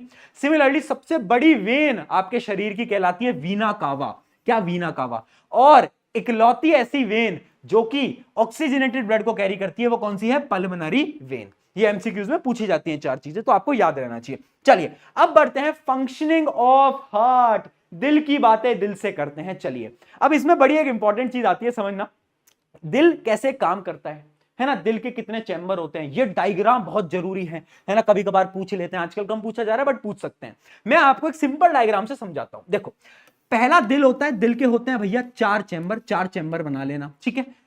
एक देखो लेफ्ट साइड राइट साइड, ऐसे देखना होता है बेटा, ऐसे left side right side, left side right side, ठीक है। ये लेफ्ट है ये राइट है, ऐसे नहीं देखना कि भैया ये तो राइट है ये तो लेफ्ट है, नहीं नहीं नहीं, ऐसे देखना है ये लेफ्ट है राइट है, ठीक है। तो एक होता है लेफ्ट साइड, एक होता है राइट साइड। अब ये जो ऊपर वाला होता है ना, इसके दो नाम होते हैं, या तो इसको एट्रियम बोलते हैं या तो इसको ऑरिकल बोलते हैं, दो नाम होते हैं। और इसको हम बोलते हैं क्या? इसको हम बोलते हैं वेंट्रिकल। इसको हम क्या बोलते हैं? इसको हम बोलते हैं वेंट्रिकल, ठीक है। ये ऑरिकल है एट्रियम, ये वेंट्रिकल। यहां पर भी ऑरिकल है एट्रियम, ये वेंट्रिकल। ये क्या होगा? लेफ्ट, बोलो left atrium left ventricle, right atrium right ventricle. अब देखो गेम कहां से होता है, ये पूरा का पूरा समझ लो बेटा, फ्लो चार्ट एक कहानी की मदद से समझा दूंगा, कभी नहीं भूलोगे, 5 से 10 मिनट लगेंगे। देखो ये है आपका लंग, मान लो ये लंग है। लंग क्या करता है बेटा? लंग क्या करता है? खून को ऑक्सीजनेटेड बनाता है, यस और नो? हाँ। तो ऑक्सीजनेटेड ब्लड आएगा, दिल की तरफ खून को लेके आना है, ठीक है भैया, बहुत बढ़िया। तो दिल की तरफ खून आता है सबसे पहले लेफ्ट साइड में, लेफ्ट साइड में खून आता है, कहां से? लंग से। ये लंग है, लंग से खून आया कहां पर? दिल की तरफ, लेफ्ट साइड में एंट्री होती है, ठीक है। लेफ्ट एट्रियम में, यानी ये होती है लेफ्ट एट्रियम में, फिर आती है लेफ्ट वेंट्रिकल में, मतलब ऐसे खून नीचे जाता है, और उसके बाद ये खून यहां से निकल के पूरी बॉडी में जाता है, यानी यहां पर होगी बॉडी। तो अब वो आपका जो खून जा रहा है बेटा, वो पूरे के पूरे शरीर में जा रहा है, आपकी बॉडी के अंदर जा रहा है, ठीक है। अब बॉडी से क्या हुआ? रेस्पिरेशन हुआ, कार्बन डाइऑक्साइड निकला। अब ये खून वापस से डीऑक्सीजनेटेड हो गया है। अब ये डीऑक्सीजनेटेड ब्लड है ना, ये पता कहां आएगा? ये वापस से आएगा अब यहां, यानी राइट एट्रियम में। राइट एट्रियम से जाएगा राइट वेंट्रिकल में, और राइट वेंट्रिकल से अब ये वापस जाएगा कहां पर? ये जाएगा लंग के पास, और ये साइकिल चलती रहेगी चलती रहेगी। अब यहां पर जो नामकरण है ना, वो बहुत इंपॉर्टेंट है। मैं आपको नामकरण दिखाता हूं। सबसे पहले आप ये देखो, कॉन्सेप्ट समझ गए ना? लेफ्ट साइड में ऑक्सीजनेटेड ब्लड आता है, और राइट साइड में क्या आता है? डीऑक्सीजनेटेड ब्लड आता है। लंग से आया बॉडी, बॉडी टू हार्ट, और हार्ट टू वापस, बहुत बढ़िया लंग, ठीक है। ये समझ गए ना? अब मैं आपको एक बहुत अच्छे डायग्राम की मदद से आपको पूरी की पूरी कहानी इजीली समझा दूंगा। देखो खून को लेके कौन आता है, ये नाम हमें याद करने पड़ेंगे। ऑब्वियस सी बात है, दिल से खून हार्ट में कौन लेके आएगा? हार्ट में खून कौन लाता है? वेन लेके आएगा। कौन सा वेन लेके आएगा? Pulmonary vein. अब यहां से लेफ्ट वेंट्रिकल से बॉडी में खून कौन लेके जाएगा? वो होगा एक आर्टरी जो कि है आयोटा। उसके बाद यहां से खून वापिस आएगा कहां पर? राइट एट्रियम में। वो कौन लेके आएगा? वो लेके आएगा वीना कावा, एक प्रकार की वेन। और उसके बाद खून यहां से वापस लंग में जाएगा, जो कि पल्मोनरी आर्टरी लेके जाएंगे। अब ये भैया याद नहीं होता किसी को, मेरे पास एक ट्रिक है। अब उनके पास एक ट्रिक है भैया, देखो ट्रिक देखते हैं बेटा। एक तुम्हें कहानी याद करनी है, वो एक बैडमिंटन प्लेयर थी ना, पीवी सिंधु, तुम्हें पता होगा। तो देखो पीवी सिंधु ने ना मेडल जीत लिया, और उनको अब अपने घर वालों को ना वीडियो कॉल करनी है और दिखाना है कि देखो पापा मम्मी मैंने ना मेडल जीत लिया है। तो वो कैसे करेंगे? देखो पीवी सिंधु जी ने बोला अयो, अयो जैसे साउथ में नहीं बोलते अयो, तो उन्होंने क्या बोला? अयो। क्या बोला? अयो, मुझे वीसी करा दो, यानी वीडियो कॉल करा दो। और उन्होंने ये बात किससे बोली? अपने पीए से। पीए होते हैं ना पर्सनल असिस्टेंट वगैरह, हाँ। तो उनसे बोला कि पीए से बोला कि यार, पीवी सिंधु ने बोला अयो मुझे वीडियो कॉल करा दो। किससे बोला? अपने पीए से बोला। अगर तुम्हें याद हो गया तो तुम्हारा हार्ट का टॉपिक खत्म हो गया। पता है क्यों? लंग से खून कहां पर जा रहा है? हार्ट में। कौन लेके आ रहा है? पीवी। पीवी यानी क्या है? पल्मोनरी वेन सबसे पहले, ठीक है। अब लेफ्ट वेंट्रिकल से ब्लड जा रहा है बॉडी में, कौन लेके जा रहा है? आयोटा। कौन? आयोटा। आयोटा क्या है? अयो, अयो यानी आयोटा। फिर उन्होंने बोला वीडियो कॉल। अब देखो बॉडी से खून वापस कौन ला रहा है राइट एट्रियम में? वो है वीना कावा। वीना कावा, वीना कावा यानी वीसी, वीसी, बहुत बढ़िया। और वो खून वापस से कहां जा रहा है? लंग में जा रहा है। कौन लेके जा रहा है? पल्मोनरी आर्टरी यानी पी ए। तो यानी स्टोरी से आपको पूरा का पूरा हार्ट खत्म हो सकता है। क्या? पीवी सिंधु जी ने क्या बोला, अयो क्या करा दो, वीडियो कॉल करा दो। किससे बोला, अपने पीए से बोला। बस स्टोरी के माध्यम से सारे नामकरण तुम्हें याद रहने चाहिए। अब समझ आया, बहुत बढ़िया। अगर ये समझ आया तो एक बार बताओ। अब यहां पर कुछ पॉइंटर्स हैं बेटा जो कि आपको याद रखने पड़ेंगे। पहला पॉइंटर, ये जो बीच वाली दीवार है इसको हम सेप्टम बोलते हैं। ये क्या है, ये सेप्टम है, डिवाइडिंग वॉल, इसको हम क्या बोलते हैं बेटा, सेप्टम बोलते हैं। अगर आप क्लियरली आपको दिख रहा होगा, ठीक है। उसके अलावा मैंने आपको पूरा का पूरा फ्लो तो बता दिया। एक चीज याद रखना, वीना कावा ना, ये देखो वीना कावा के दो एंट्री पॉइंट है। एक तो है लोअर बॉडी से, यहां से आया वीना कावा, और एक अपर बॉडी से, यानी एक तो अपर बॉडी एक नीचे की बॉडी, दोनों से जो ब्लड है वो आता है कहां पे, वीना कावा लेके आता है और राइट एट्रियम में वो चला जाता है। क्या ये बात क्लियर है, बहुत बढ़िया। इसके अलावा कुछ डिफरेंसेस बेटा जो कि आपको याद रहने चाहिए, वो डिफरेंसेस क्या है, एट्रियम और वेंट्रिकल का सबसे पहले डिफरेंस, ठीक है, एट्रियम और वेंट्रिकल। अच्छा, आपके हार्ट का साइज क्या होता है आपको पता है, आपके फिस्ट इतना, ये बस इतना होता है आपका, हाँ इतना सा आपका दिल होता है, पर कितना जरूरी काम करता है ना, इसलिए किसी को दिल मत दिया करो, ठीक है, दिल बहुत जरूरी है दिल नहीं देना किसी को, हाँ ठीक है। एट्रियम वेंट्रिकल में समझ लो, ये अपर चैम्बर होता है, ये लोअर चैम्बर होता है। अच्छा, एट्रियम की जो वॉल्स होती है ना बेटा वो थिन होती हैं, जबकि वेंट्रिकल की वॉल जो होती है वो थिक होती है। क्यों, तुम देख भी सकते हो, देखो एट्रियम की वॉल तो कितनी पतली है, बट वेंट्रिकल की कितनी मोटी है। क्यों, क्योंकि ventricle has to pump blood, blood को पंप करना है ना उसे हाई प्रेशर में, तो इसलिए उसकी वॉल्स मोटी होनी चाहिए, वरना वही हाल होगा, फट जाएगा दिल और क्या, ठीक है। ये क्या करते हैं बेटा, एट्रियम रिसीव करते हैं ब्लड को, और वेंट्रिकल हमेशा क्या करते हैं, पंप करते हैं, ब्लड को पंप करते हैं, ठीक है। ये चीज बड़ी इंपॉर्टेंट है। ऑक्सीजनेटेड डीऑक्सीजनेटेड ब्लड कहां पर आता है, ये बहुत इंपॉर्टेंट है। आई होप ये डायग्राम आपको पूरा का पूरा समझ आ गया होगा। आया या नहीं आया, इससे बहुत सवाल आते हैं बेटा, याद रखना। लेफ्ट में ऑक्सीजनेटेड, क्या बोला मैंने, left atrium, ventricle, body, body से वापस right atrium, right ventricle, lungs. Lungs पे आपका जो खून है वो डीऑक्सीजनेटेड से वापस से ऑक्सीजनेटेड के अंदर कन्वर्ट हो जाता है, ठीक है। अब अगर आप देख सकते हो यहां पर 4 चैम्बर है, तो सवाल आता है कि व्हाई वी हैव 4 चैम्बर्स, हमारे 4 चैम्बर क्यों हैं। मैं बताता हूं इसका आंसर क्या है, देखो यहां पर लिखा भी हुआ है 4 चैम्बर क्यों होते हैं, to prevent mixing of oxygenated and deoxygenated blood, more oxygen will be supplied to the body organs in better way. देखो हम एक प्रकार के मल्टी सेलुलर ऑर्गेनिज्म है, हमें बहुत एनर्जी चाहिए भैया, तो अगर हमारा ऑक्सीजनेटेड डीऑक्सीजनेटेड ब्लड मिक्स हो गया ना, तो पता क्या होगा, ऑक्सीजन सप्लाई उतनी अच्छी नहीं हो पाएगी बॉडी के अंदर, इसलिए 4 चैम्बर हैं। क्यों, ताकि देखो ऑक्सीजनेटेड इधर होंगे और डीऑक्सीजनेटेड इधर होंगे, तो डिवाइड हो गया, ऑक्सीजनेटेड डीऑक्सीजनेटेड डिवाइड हो गया, इससे हमारी एफिशिएंसी बढ़ जाती है, ठीक है भैया, बहुत बढ़िया। इसके अलावा अगर आपने देखे हो तो यहां पर 2 साइकिल्स हैं, 2 साइकिल्स हैं बेटा। एक साइकिल कौन सी है, देखना बेटा यहां पर ध्यान से, एक साइकिल है, देखो डबल साइकिल चल रही है, यहां पर डबल सर्कुलेशन है, हमारे पास डबल सर्कुलेशन है। कैसे, एक साइकिल तो है लंग से हार्ट में और वापस से हार्ट से लंग में, देख सकते हो, लंग से हार्ट में और हार्ट से लंग में, एक साइकिल। दूसरी साइकिल क्या है बेटा, हार्ट से बॉडी में और बॉडी से हार्ट में, यानी यहां पर 2 साइकिल है भैया, हाँ, इसलिए हम बोलते हैं ह्यूमंस हैव डबल सर्कुलेशन। तो ये जो पहली है जो साइकिल तुम देख पा रहे हो ना, lung to heart, heart to lung, इसको हम बोलते हैं पल्मनरी सर्किट, पल्मनरी सर्किट। और ये जो तुम देख पा रहे हो इसको हम बोलते हैं सिस्टमिक सर्किट, यहां पर लिखा भी हुआ है, मैं आपको डिटेल में समझा देता हूं। सबसे पहला क्या है, पल्मनरी सर्किट, तो देख लो पल्मनरी सर्किट क्या है, blood flows from heart to lung and back, ठीक है, एक तो ये पहला हो गया। उसके अलावा एक है सिस्टमिक सर्कुलेशन या फिर सिस्टमिक सर्किट हम बोल सकते हैं, वो क्या है, blood flows from heart to the rest of the body and returns, तो ये क्या है, ये हो गया दूसरी सर्कुलेशन। अब ये 2 सर्कुलेशन इंपॉर्टेंट क्यों होता है, बार बार तुम्हारे पेपर के अंदर भी तुम्हें सवाल दिखने वाला है बेटा, आज बता रहा हूं पेपर के अंदर सवाल आएगा, why double circulation is important. Answer क्या है देखते हैं। अब डबल सर्कुलेशन से क्या होता है, keeps the oxygen rich blood separated from oxygen poor blood, ensures efficient supply of oxygen to the body, maintains high pressure in the systemic circulation for proper distribution।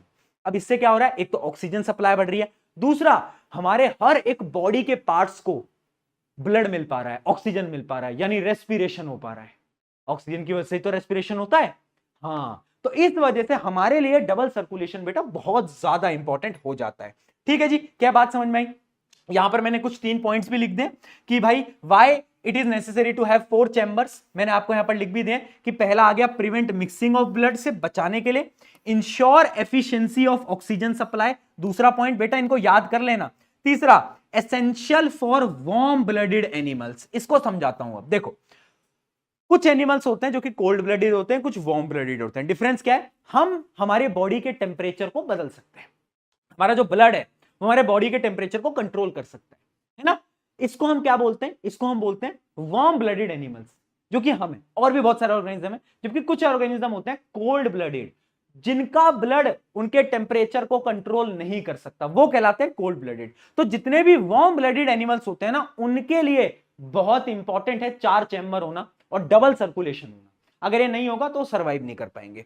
ठीक है, सो 4 चैम्बर हार्ट इज नेसेसरी। ऐसा दिखता है बेटा असली में दिल। देख लो, आज तुम्हें उसका दिल भी दिखा दिया है ना। कोई बच्चा ये मत लिख के आना आंसर में कि भैया 4 चैम्बर क्यों होते हैं। 4 चैम्बर भैया, लड़कों के 4 चैम्बर पता है क्यों होते हैं? एक में रिया है, एक में आयुषी है, एक में सुनैना है, एक में नेहा है। नहीं बेटा, ये नहीं लिखना। 4 चैम्बर का लॉजिक समझो, ठीक है।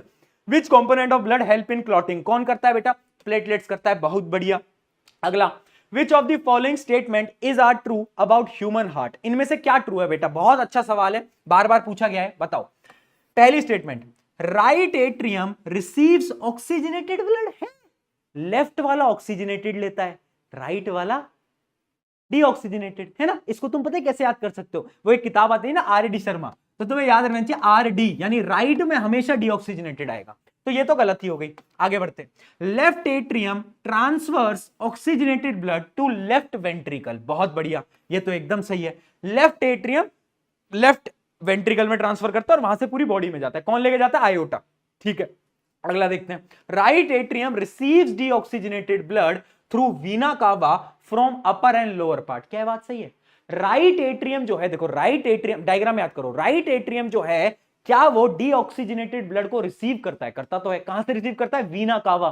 कभी भी कंफ्यूजन हो तो याद रखना, पीवी सिंधु। क्या? पीवी सिंधु ने क्या? अयो वीडियो कॉल करा दो। किससे बोला? अपने पीए से बोला। ठीक है, तो ये स्टेटमेंट भी एकदम सही है।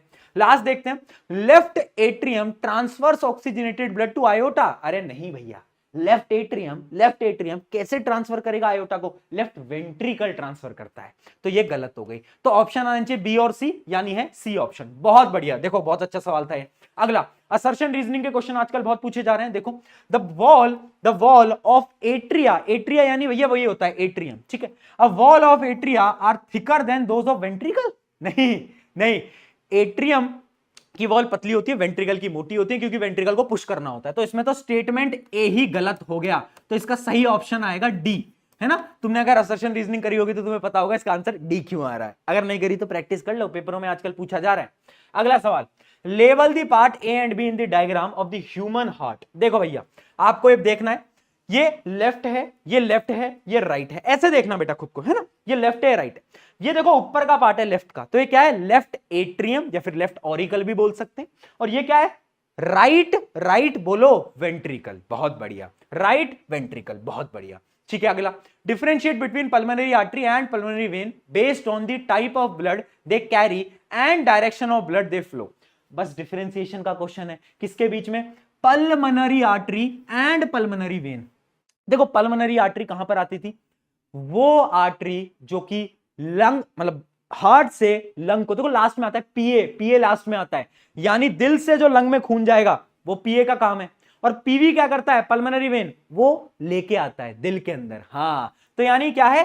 पल्मोनरी आर्टरी क्या करता है? डीऑक्सीजनेटेड ब्लड, और पल्मोनरी वेन क्या करता है? ऑक्सीजनेटेड ब्लड को कैरी करता है। ये हार्ट टू लंग लेके जाता है और ये लंग टू हार्ट लेके जाता है। समझ आया? मजा आया? दिमाग में जा रहा है? ऐसा हो गया भैया ये क्या पढ़ा रहे हो, कुछ ऐसा पढ़ा दो जो समझ आ जाए। कुछ समझ क्यों नहीं आ रहा? ठीक है, आ जाएगा।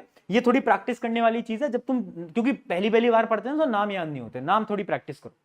अगला, Why are the walls of ventricle thicker than the wall of atrium? मैंने बताया अभी, the walls of ventricle are thicker than the walls of atrium because ventricle have to pump blood with the greater force. इस वजह से मैंने बताया उसको pump करना है।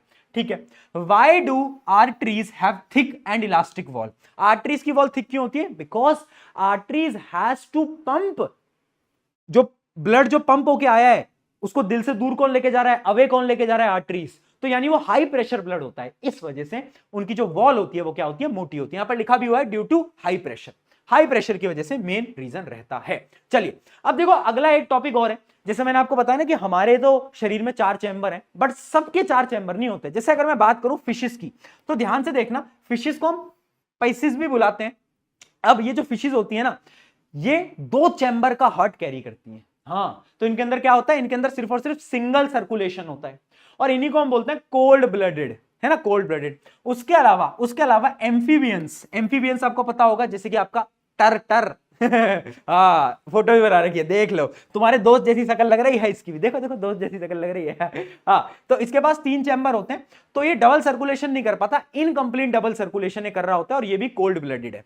ठीक है भैया, टेम्परेचर को रेगुलेट नहीं कर सकता। रेप्टाइल्स जो होते हैं वो भी 3 चैम्बर होते हैं, जैसे मगरमच्छ, और ये भी कोल्ड ब्लडेड होते हैं, और ये भी पूरी तरीके से डबल सर्कुलेशन नहीं कर पाते। लेकिन बर्ड्स यानी एव्स एंड मैमल्स, जो कि हम हैं, बर्ड्स यानी एव्स और मैमल्स, 2 ऐसे प्रकार की प्रजाति हैं जिनके पास क्या होते हैं, 4 चैम्बर होते हैं, कंप्लीट डबल सर्कुलेशन करते हैं, और क्या होते हैं, वार्म ब्लडेड, यानी ये अपना टेम्परेचर कंट्रोल कर सकते हैं। ठीक है, तो यहां पर एक क्वेश्चन पूछा गया था, Why do more chamber in the heart matter in evolution? ये थोड़ा सा हाई लेवल का क्वेश्चन हो गया।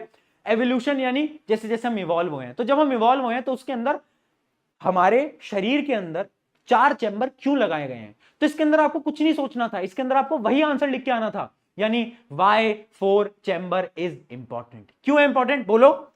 To ensure supply of oxygen, oxygen body में सप्लाई होता रहेगा, सारे पार्ट्स में अच्छी तरीके से सप्लाई होता रहेगा, है ना, तो वही आपको इसमें लिखना था। उसके अलावा वार्म ब्लडेड एनिमल्स के अंदर जरूरी होता है ना, अपने टेम्परेचर को अगर उन्हें कंट्रोल रखना है वो है, और उसके अलावा ऑक्सीजनेटेड और डीऑक्सीजनेटेड ब्लड को सेपरेट रखने के लिए। हाँ, बहुत बढ़िया, ये हुई ना बात। ठीक है, अच्छा, वो बीच वाली वॉल का नाम सेप्टम होता है, जो दिल के बीच वाली वॉल है ना, सेप्टम है वो, तो इसलिए इधर का ब्लड इधर नहीं जा सकता। बच्चे सोच रहे हैं भैया इधर को इधर क्यों नहीं जा रहा, अरे बीच में दीवार है जिसको हम सेप्टम बोलते हैं। ठीक है जी, बहुत बढ़िया। अब आ जाता है अगला सिस्टम, जो कि है लिम्फेटिक सिस्टम। मैं पानी पी लेता हूं। अब लिम्फेटिक सिस्टम क्या होता है ये तो बता दो भैया। देखो, लिम्फेटिक सिस्टम ने थोड़ा डिफरेंट टाइप का सिस्टम है, जो कि थोड़ा समझने में कॉम्प्लिकेटेड है, पर by two fear one P के भैया इज हियर। देखो होता क्या है ना, पहले समझो लिम्फ क्या होता है। Lymph is called as tissue fluid, यानी टिश्यू का एक फ्लूइड होता है। अब तुम समझना हो क्या रहा है स्टोरी के अंदर। कैपिलरीज याद है, कैपिलरीज, हाँ, जो कि दोनों को कनेक्ट करते हैं। तो ये कैपिलरीज क्या होते हैं ना, ये ब्लड वगैरह को ले जा रहे होते हैं इधर उधर, पर यहां पर क्या होता है ना, कुछ कुछ सब्सटेंसेस लीक कर जाते हैं, है ना, लीक हो जाते हैं। जैसे कुछ कुछ सब्सटेंसेस लीक कर गए, देखना, formed when plasma protein and some blood cells escape यानी leak through the pores of capillary walls, यानी कैपिलरी की वॉल से कुछ कुछ सब्सटेंसेस लीक कर गए कहीं पर भी। मान लो मेरा एक टिश्यू था बॉडी के अंदर, उसमें एक कैपिलरी जा रही थी, उससे लीक कर गया भैया सब्सटेंस, है ना। तो ऐसे बहुत सारे सब्सटेंसेस क्या होते हैं, गलती से लीक कर जाते हैं इनटू इंट्रासेलुलर स्पेसेस, यानी जो सेल के बीच की स्पेसेस है उनके बीच में ऐसे सब्सटेंसेस लीक कर जाते हैं। ठीक है, तो वहां पर जो ये सब्सटेंस बनता है, जो फ्लूइड बनता है, उसी फ्लूइड को हम बोलते हैं लिम्फ। तो लिम्फ जनरेट कैसे हुआ बेटा? लिम्फ जनरेट हुआ ड्यू टू लीकेज। तो लिम्फ कुछ नहीं है, जब कैपिलरीज में से लीक हो जाती हैं चीजें तब जाके लिम्फ बनता है। तो lymph is a colourless fluid, याद रखना इसका कोई कलर नहीं होता और इसके अंदर बहुत कम प्रोटीन होता है। तो ब्लड जब जा रहा होता है ना, तो लीक हो गई चीजें कैपिलरीज की वजह से। अब क्या क्या चीजें लीक हुई? कभी भी आरबीसी लीक नहीं होता, आरबीसी जरूरी है ना, क्योंकि उसमें हीमोग्लोबिन है, वो लीक नहीं होता। बट डब्ल्यूबीसी कभी कभार क्या हो जाता है, लीक हो जाता है। ठीक है, तो यहां पर क्या हुआ कि हमारे टिश्यूज में ये लीक हो गया और एक फ्लूइड बन गया जिसका नाम है लिम्फ। अब ये जो लिम्फ है ना, इसके अंदर डब्ल्यूबीसी भी है, बहुत सारे प्रोटीन भी हैं, तो उसको वापस ब्लड में लाना पड़ेगा। तो वापस ब्लड में कौन लेके आएगा? लिम्फेटिक सिस्टम लेके आएगा। तो यानी लिम्फेटिक सिस्टम इस चीज को पूरे को खींचता है और वापस से ब्लड में आजा आजा आजा आजा और ब्लड में लाके फेंक देता है। यही है लिम्फेटिक सिस्टम, और कछु भी ना है। देखो भाई, ये ऐसे लिम्फेटिक, ये जो तुम्हें ग्रीन कलर के दिख रहे हैं ना, ये पूरा का पूरा लिम्फेटिक सिस्टम है। लिम्फ जहां पे भी प्रोड्यूस होते हैं तो क्या होते हैं, इनकी एक ट्यूब होती है लिम्फ वेसल्स। लिम्फ वेसल्स क्या करती हैं, उनको खींच के लाती हैं और फिर ब्लड के अंदर वापस से डाल देती है। ठीक है, तो आप यहां पर पढ़ भी सकते हो, lymph flow into lymphatic capillaries. इसकी कैपिलरीज होती है, तो ये लिम्फ जो इकट्ठा हुआ कलरलेस फ्लूइड, याद रखना कलरलेस, वो कहां पर आ जाता है? कैपिलरीज में आता है, which joins to form larger lymph vessel. फिर ये लिम्फ वेसल में पहुंचता है। These vessel finally open into larger vein, यानी ये वेन में चले गए, रिकनेक्टिंग टू ब्लड स्ट्रीम। वापस से ब्लड में आ गया, ठीक है भैया, जो लीक हुआ था वापस आ गया, अब ठीक है, अब ठीक, यानी ये लिम्फेटिक सिस्टम सिर्फ और सिर्फ लीकेज को बचाने के लिए, ठीक है। अब इसके फंक्शन क्या है, फंक्शन बहुत बार पूछे गए हैं बेटा, what are the function of lymph. देखो पहला फंक्शन तो क्लियर है, क्या, transport of digested and absorbed fat from intestine to blood, यानी ये जितना भी डाइजेस्टेड फूड वगैरह जो भी लीक वीक हो गया है इसको वापस से ब्लड में लेके आना है। पहला तो काम ये ऑब्वियस सी बात है, क्लियर है। दूसरा काम देखो, drain access fluid from tissue, यानी क्या होता है ना, कभी कभार टिश्यूज के अंदर ज्यादा पानी कुछ फ्लूइड भर जाता है, तो ज्यादा जो फ्लूइड भरा हुआ है ना वो लिम्फ के साथ चला आता है और वो भी ब्लड के अंदर आ जाता है, जैसे टिश्यू को कोई हार्म ना हो, चोट ना पहुंचे, ठीक है। तो एक्सेस ऑफ फ्लूइड जो है वो भी वापस से ब्लड में आ जाता है। लिम्फ कंटेन लिम्फोसाइट, लिम्फोसाइट कुछ नहीं होते, WBC, क्या होते हैं, व्हाइट ब्लड सेल, और व्हाइट ब्लड सेल क्या करते हैं बेटा, प्रोटेक्शन देते हैं। तो लिम्फ का एक और काम है, क्या, defend the body against infection, यानी लिम्फ के 3 काम, एक तो इंफेक्शन से प्रिवेंट कर रहा है, हमें रोक के रख रहा है, बचा रहा है, दूसरा वापस से सारी चीजों को ब्लड में ला रहा है, तीसरा जो भी एक्सेस रह जाता है, excess of fluid in tissues, उसको भी वापस ब्लड के अंदर डाल देता है ना। बड़ी खतरनाक भाई लिम्फ है जो है, लिम्फ बहुत जरूरी है बेटा जीवन के अंदर, ठीक है। बस आप ये 3 फंक्शन भी याद कर लोगे ना, ये भी आपके लिए बेटा बहुत हो जाएगा। इसका क्वेश्चन देखते हैं, पूछा गया है, which of the following is not a function of lymphatic system, क्या फंक्शन नहीं है, नो लिखा है बेटा। Transport of digested fat into from intestine, ये तो है, ये फंक्शन तो है। Return of excess tissue fluid, ये भी है फंक्शन भैया। ऑक्सीजन ट्रांसपोर्ट, ऑक्सीजन का तो कोई काम ही नहीं है इसका, ऑक्सीजन तो हीमोग्लोबिन के बिना आता ही नहीं है, ऑक्सीजन के लिए तो हीमोग्लोबिन जरूरी है, तो ये आ गया सी ऑप्शन, ठीक है, ये काम नहीं है। चलिए अब बात करते हैं ट्रांसपोर्टेशन इन प्लांट की बेटा। ट्रांसपोर्टेशन इन प्लांट कैसे होता है समझना, प्लांट भी कर रहा है ट्रांसपोर्ट, वो कैसे कर रहा है, 2 तरीके हैं, और ये तुमने 9th में पढ़ा था, पर मुझे पता है तुमने 9th में नहीं पढ़ा था, मुझे पता है यार, मैं समझ पा रहा हूं, कोई बात नहीं। तो 2 प्रकार है, एक है जाइलम, एक है फ्लोएम, पढ़ा था, टिश्यूज होते थे। जाइलम क्या करता है, वाटर एंड मिनरल को ट्रांसपोर्ट करता है, फ्लोएम फूड को ट्रांसपोर्ट करता है। ये डिफरेंस बार बार पूछा गया है जाइलम और फ्लोएम का, देख लो। देखो जाइलम क्या करता है, conduct water and mineral from root to leaf, यानी रूट से लीफ में लेकर आता है। फ्लोएम क्या करता है, conduct food from leaf to all part, यानी खाना कहां बनता है, पत्तियों में बनता है, फोटोसिंथेसिस, और सारी बॉडी में पहुंच जाता है, ठीक है। दूसरा, अच्छा जाइलम ना मेनली डेड एलिमेंट्स का बना होता है, तुमने पढ़ा होगा जाइलम में कौन कौन से सेल होते हैं, तो ये कुछ सेल होते हैं, अगर तुम याद कर सकते हो, वैसे ज्यादा पूछा नहीं जाता, ट्रैकियार्ड, vessels, xylem parenchyma and xylem fibre. सिर्फ और सिर्फ जाइलम पैरेन्काइमा इसके अंदर जिंदा होता है, बाकी ये तीनों के तीनों क्या होते हैं, डेड होते हैं। इस वजह से हम बोलते हैं xylem is composed of mainly dead elements, जबकि फ्लोएम का उल्टा है। फ्लोएम क्या है, फ्लोएम ज्यादा लिविंग का बना होता है, जैसे कि इसके अंदर भी 4 होते हैं, phloem fibre, sieve tube, companion cell and phloem parenchyma.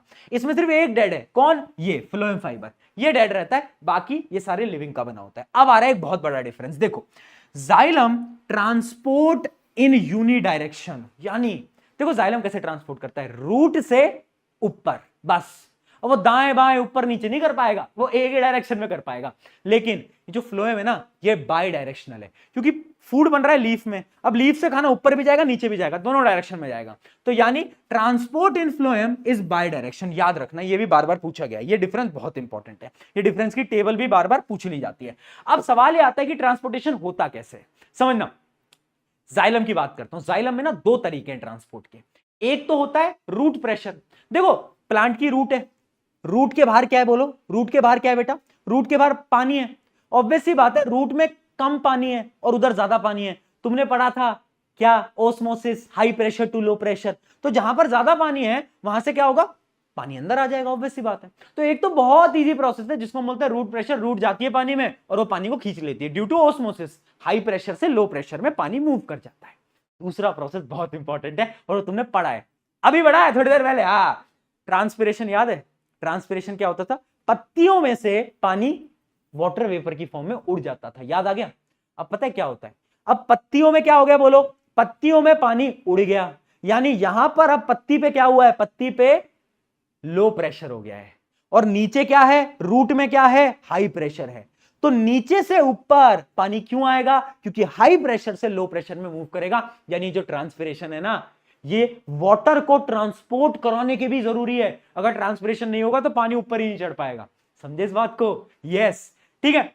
तो 2 तरीके मैंने आपको बताए, एक तो मैंने आपको क्या बताया, देखना बेटा, xylem tissue transport water and mineral from root to leaves, water enters root by osmosis, देखो मैंने बताया ओस्मोसिस में, and move upward through xylem vessel, ठीक है, it moves upward through xylem vessel, this upward movement is called ascent of sap, यानी ये जो पानी का रूट से ऊपर जाना है ना, इस प्रोसेस को हम बोलते हैं एसेंट ऑफ सैप। कभी कभार पूछ लिया जाता है एसेंट ऑफ सैप क्या होता है, movement of water from root to upward direction by xylem is called ascent of SAP.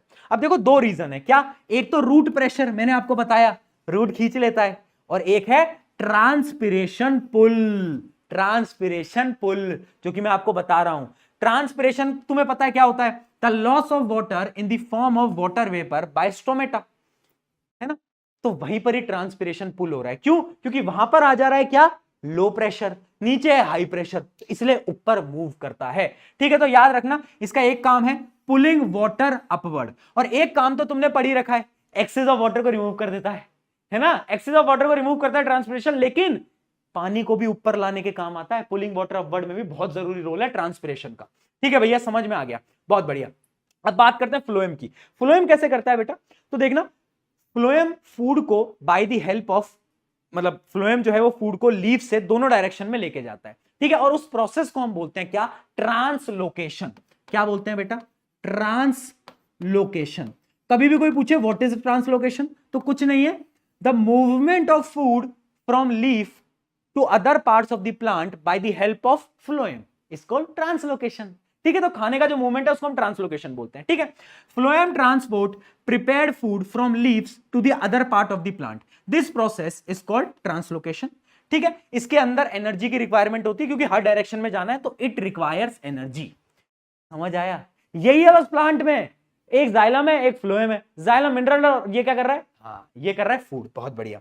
चलिए अब क्वेश्चन देखते हैं, which of the following statement correctly explains the transpiration pull of the plant, इनमें से कौन सी स्टेटमेंट ट्रांसपिरेशन पुल के बारे में बता रही है, तो अगर आप देखोगे क्या है इसमें से, बी ऑप्शन एक बार रीड करो, it is caused by evaporation of water from leaf surface pulling water up through the xylem, यही तो होता है, ऊपर का पानी एवोपरेशन की वजह से उड़ जाता है, यहां पर लो प्रेशर हो गया, हाँ बहुत सही, वाह यार भैया, ठीक है ये समझ आ गया। अगला, the process in which transport of soluble products of photosynthesis take place is known, बोलो बोलो, डाइजेस्टेड फूड कैसे ट्रांसपोर्ट होता है, उसको क्या बोलते हैं, अभी पढ़ा, ट्रांसलोकेशन, ये हुई ना बात, स्मार्ट हो गए हो। अच्छा ये बहुत प्यारा सवाल है, इसके बारे में एक बार सोचो और बताओ। ये क्वेश्चन में अगर आप ध्यान से देखोगे तो तुम्हें डायग्राम पे फोकस करना है, ये जो डायग्राम है ये कौन से टाइप का प्रोसेस बता रहा है, अगर तुम ध्यान से देखोगे इस डायग्राम को तो देखो हुआ क्या है, यहां पर ऊपर लीफ था, लीफ से देखो वाटर वेपर गए, और फिर देखो रूट से पानी ऊपर की तरफ जाने लगा, ट्रांसपिरेशन की मदद से पानी ऊपर मूव कर रहा है, इसी प्रोसेस को हम बोल रहे थे ट्रांसपिरेशन पुल, यानी जो पुल जो कि ट्रांसपिरेशन की वजह से लग रहा है, ठीक है। तो इसको हम क्या बोल सकते हैं, इस प्रोसेस को हम बोल सकते हैं ट्रांसपिरेशन, ठीक है, एक पुल क्रिएट हुआ है ट्रांसपिरेशन की वजह से, बहुत बढ़िया। अब बढ़ रहे हैं हम आखिरी टॉपिक इस चैप्टर के, जो कि है बेटा एक्सक्रीशन, एक्सक्रीशन बहुत जरूरी है, ठीक है, इसमें से भी सवाल आते हैं। और देखो मैंने ना देखा है कि ना दो टाइप के स्टूडेंट होते हैं, एक वो स्टूडेंट जो कि बहुत कंफ्यूज रहते हैं, और दूसरे वो स्टूडेंट जिनको पता है कि उनको लाइफ में क्या नहीं करना, जैसे कि पढ़ाई उन्हें पता है पढ़ाई तो नहीं करनी, पर तुम्हें पढ़ाई करनी है बेटा, एग्जाम आ गए हैं, तो तुम पहले टाइप के स्टूडेंट बन जाओ, चाहे कंफ्यूज रहो पर पढ़ाई करनी है यार, है ना। कुछ बच्चे थे हमारे स्कूल में भी जिनको क्लैरिटी थी कि भैया हम पढ़ाई तो करेंगे ही नहीं। चलो एक्सक्रीशन क्या होता है बेटा, देखो जो हमने पहले पढ़ा वो इजेशन था, अनडाइजेस्टेड फूड निकाल दिया, एक्सक्रीशन क्या है, देखो excretion is the biological process of removing harmful metabolic waste like urea and uric acid from the body, यानी जितने भी हार्मफुल सब्सटेंसेस हैं, यूरिया, नाइट्रोजन कंपाउंड्स, उन सबको हम रिमूव करेंगे, ठीक है, हमारी बॉडी से। अब कैसे होता है बेटा, ये जो डायग्राम है ये डायग्राम भी बार बार बनाने को आ जाता है, इसको तो तुम याद कर लो, बहुत सिंपल है। किडनी कहां होती है बेटा, किडनी यहां होती है, लोगों को लगता है यहां होती है, नहीं यहां होती है, बैक साइड में होती है किडनी, ठीक है। तो ये दो बीन लाइक स्ट्रक्चर होती है जो कि अपनी किडनीज है, दो किडनीज है हमारी बॉडी के अंदर। तो क्या होता है कि ब्लड आता है यहाँ पे, है ना, ब्लड आया यहां पर, ठीक है। अब ब्लड को कौन लेके आता है, तो याद रखना रीनल आर्टरी, दो रीनल आर्टरी है लेफ्ट और राइट, तो जो लेफ्ट वाली किडनी पे लेके जाएगा वो कहलाएगा लेफ्ट रीनल आर्टरी, और जो है राइट वाली में लेके जाएगा ये कहलाएगा राइट रीनल आर्टरी, ठीक है भाई। आर्टरी में खून आया, अब इस खून में गंदगी है, अब किडनी के अंदर गंदगियां साफ होंगी, सारे के सारे जर्म्स वॉर्म्स, जर्म्स बोल रहा हूं, नाइट्रोजन कंपाउंड्स वगैरह फिल्टर हो जाएंगे, कैसे होते हैं उसके बारे में बात करेंगे अभी, ठीक है। फिर क्या होगा, जो खून साफ हो चुका है वो खून वापस से ऊपर चला जाएगा bye the help of renal vein, यानी दो रीनल वेन, वही एक होगा लेफ्ट रीनल वेन, एक होगा राइट रीनल वेन, ठीक है। अब जो वेस्ट बचा है, excess of water, nitrogen compounds, वो सब, ये तुम्हें दो पाइप दिख रहे हैं, ये पाइप होते हैं यूरेटर। क्या बोलते हैं इनको? यूरेटर, ठीक है। एक है लेफ्ट यूरेटर, एक है राइट यूरेटर, ठीक है। यूरेटर की मदद से ये आता है यहां पर, और ये है आपका यूरिनरी ब्लैडर। यूरिनरी ब्लैडर के अंदर आप जो अपना यूरिन है उसको स्टोर करके रखते हो, और यूरेथ्रा की मदद से उसको बाहर निकाल देते हो, ठीक है। तो फ्लो क्या है? किडनी, किडनी में खून आया, गंदगी करी, गंदगी यूरेटर, यूरिनरी ब्लैडर, यूरेथ्रा। नीचे तुमने क्या करा? अपना जितना भी, जिसको तुम यूरिन बोलते हो, उसके अंदर नाइट्रोजन कंपाउंड्स होते हैं, एक्सेस ऑफ वाटर होता है, बहुत सारी चीजें होती हैं, ठीक है। तो याद रखना कैसे होता है। किडनी क्या करता है? फिल्टर नाइट्रोजिनस वेस्ट, पहला काम। यूरेटर क्या करता है? Carry urine from kidney to bladder, bladder store करता है, स्टोर्स यूरिन, और रिलीज यूरिन आउट। कौन? यूरेथ्रा। यूरेथ्रा की मदद से आप यूरिन को बाहर निकाल देते हो। अब सभी के मन में एक सवाल चल रहा होगा, भैया ये डायग्राम तो हम याद कर लेंगे, उतना कोई मुश्किल डायग्राम नहीं है, सब कुछ क्लियर है इस डायग्राम के अंदर। अच्छा, इसमें एक चीज और याद रखना, ये जो तुम्हें दिख रहा है, ये जो बड़ा सा है, ये है आयोटा। ये क्या है? आयोटा। तुम्हें याद है ना, दिल से क्या आता है? दिल से क्या आएगा? दिल से आता है आयोटा। तो ये आयोटा ही डिवाइड होता है रीनल आर्टरीज के अंदर। ये जो दो छोटे छोटे जा रहे हैं रीनल आर्टरीज है, बड़ा वाला आयोटा है, और जो वापिस ये जो बड़ा वाला लेके जा रहा है ना, ये पता है कौन है? बोलो कौन है? ये है वीना कावा। हाँ, तो आयोटा लेकर आया, डिवाइड हो गया रीनल आर्टरी में, इसमें सफाई वफाई हुई, जो प्योर ब्लड था वो कहां गया वापिस? वीना कावा। कहां लेके जाएगा? दिल की तरफ। कहां लेके जाएगा? दिल के राइट राइट राइट। बहुत सही, चलिए ये समझ आ गया। अब बात करते हैं कि किडनी में भैया ऐसा क्या खास है, क्या हो रहा है किडनी में? तो किडनी में है नेफ्रॉन। नेफ्रॉन क्या होता है? Nephron is a structural and functional unit of kidney, यानी किडनी का सबसे इंपॉर्टेंट चीज। पता है एक किडनी में मिलियंस ऑफ नेफ्रॉन होते हैं, और ये नेफ्रॉन एक प्रकार से फिल्ट्रेशन का काम करते हैं, responsible for filtration of blood. कैसे करते हैं? एक कहानी है, 3 स्टेप की कहानी है। ये डायग्राम तो भैया तुम कोशिश कर लेना याद करने की, पूछा तो बहुत कम बार गया है, लेकिन देखो कोशिश कर सकते हो, अगर बना लो तो बना लो, ठीक है। मैं क्या बोल रहा हूं, ये सारी चीजें मत बनाओ, बस तुम्हें जो येलो वाला पोर्शन तुम्हें दिख रहा है ना, इस पे फोकस करो। ये जो तुम येलो वाला पोर्शन देख पा रहे हो ना, बस तुम्हें इस पे, इस पोर्शन पे ऐसे फोकस करना है ना। ये जो येलो वाला पूरा का पूरा पोर्शन है, बस ये तुम्हें फोकस करना है, ठीक है। अब मैं समझाता हूं कि कैसे। देखो, ब्लड आया, 3 कहानी है, 3 पार्ट में, मतलब 3 स्टेप्स होते हैं। मैं आपको बता रहा हूं नेफ्रॉन कैसे ब्लड को फिल्टर करता है। किडनी में मिलियंस ऑफ नेफ्रॉन है, एक नेफ्रॉन कैसे काम करता है वो मैं आपको बताने वाला हूं, ठीक है। सबसे पहले आएगा ब्लड, ब्लड अंदर आया, अंदर आया, अंदर आया, अंदर आया। ऐसे समझो कि ब्लड ने बोला स्वागत नहीं करोगे हमारा, तो नेफ्रॉन ने बोला करेंगे करेंगे करेंगे, बिल्कुल करेंगे। तो उसको एक कैप्सूल दे दी खाने के लिए, कैप्सूल दे दी, इमेजिन करना, उसको कैप्सूल दे दी खाने के लिए। और जैसे उसने वो कैप्सूल खाई तो ग्लो करने लगा, ग्लो करने लगा, ग्लो करने लगा। उसने कहा ठीक है। अब यही हमारा पहला स्टेप। जैसे ही ब्लड अंदर आया तो ये जो तुम देख पा रहे हो, इसको हम बोलते हैं बोमन्स कैप्सूल। क्या बोलते हैं? Bowman's capsule. और ये बोमन कैप्सूल के अंदर क्या होता है? ग्लोमेरुलस। और ये ग्लोमेरुलस क्या करता है? ग्लो, ग्लो यानी चमकने लगा, इसलिए बोला मैंने ग्लो, ग्लोमेरुलस। और एक ग्लोमेरुलस क्या करता है? फिल्ट्रेशन करता है, यानी जो पहला फिल्ट्रेशन होता है वो यहां पर होता है। ये सारी चीजें खींच लेता है, खून की जितनी भी गंदी चीजें हैं सब खींच लेगा अपने अंदर, और ये अपने अंदर यहां पर डाल देता है, ठीक है। अब खून बोलता है अरे थैंक यू यार ग्लोमेरुलस, यार अच्छा मैं चलता हूं यार, मेरा काम खत्म। तो अब देखो खून जाने लगता है, जा रहा है जा रहा है। तो अभी खून को आया, रियलाइज हुआ खून को, अहिला स्कैम हो गया मेरे साथ, तो भाई स्कैम हो गया।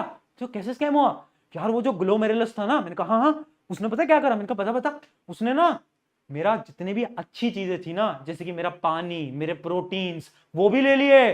गलत है ना? मैंने कहा गलत है। मैंने बोला अब क्या करेगा? तो ब्लड ने बोला वापस जाऊंगा और उससे अपनी चीजें वापस मांगूंगा। अब देखो ग्लोमेरुलस अच्छा इंसान है। अब वो जब वो वापस गया तो यहां पर देखो, ये जो तुम घूम घूम देख पा रहे हो ना, यहां पर क्या हो रहा है? यहां पर रीअब्जॉर्प्शन हो रहा है, और इसी प्रोसेस को हम बोलते हैं सेलेक्टिव रीअब्जॉर्प्शन। यानी जो ब्लड की अच्छी चीजें हैं, जो ब्लड को चाहिए, वो वापस से ब्लड ले लेता है, ठीक है। अब ब्लड बोलता है थैंक यू यार, अच्छा ये पूरा का पूरा लूप ट्रेवल करता है और ब्लड यहां से चला जाता है। अब थर्ड स्टेप क्या है?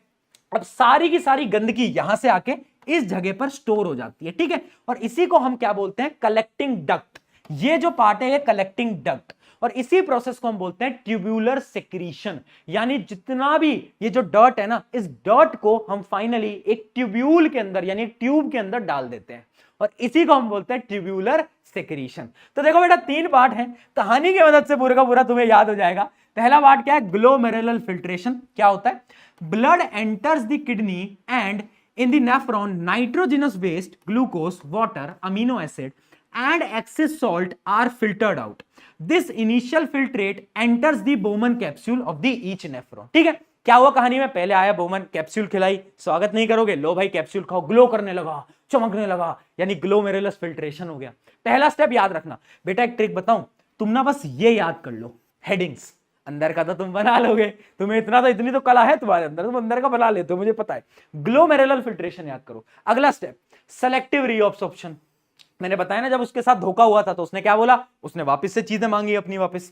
ठीक है, एज द फिल्ट्रेट मूव्स, यानी जब ब्लड आगे जाने लगता है through the nephron, useful substances such as glucose, amino acid, salt and significant amount of water are reabsorbed, यानी वो वापस से मांग लेता है। ठीक है, अब ब्लड चला गया, अब क्या बचा, अब लास्ट में आता है ट्यूब्यूलर सेक्रीशन, यानी urea, additional water and excess salt are secreted into tubule, यानी जितने भी गंदगी थी, यूरिया वगैरह, एक्सेस वाटर, वो सारे ट्यूब्यूल, जो कलेक्टिंग डक्ट मैंने आपको बताया कलेक्टिंग डक्ट, उसके अंदर पहुंच जाता है। ठीक है, which then opens into collecting duct, the urine then flows from collecting duct into ureter.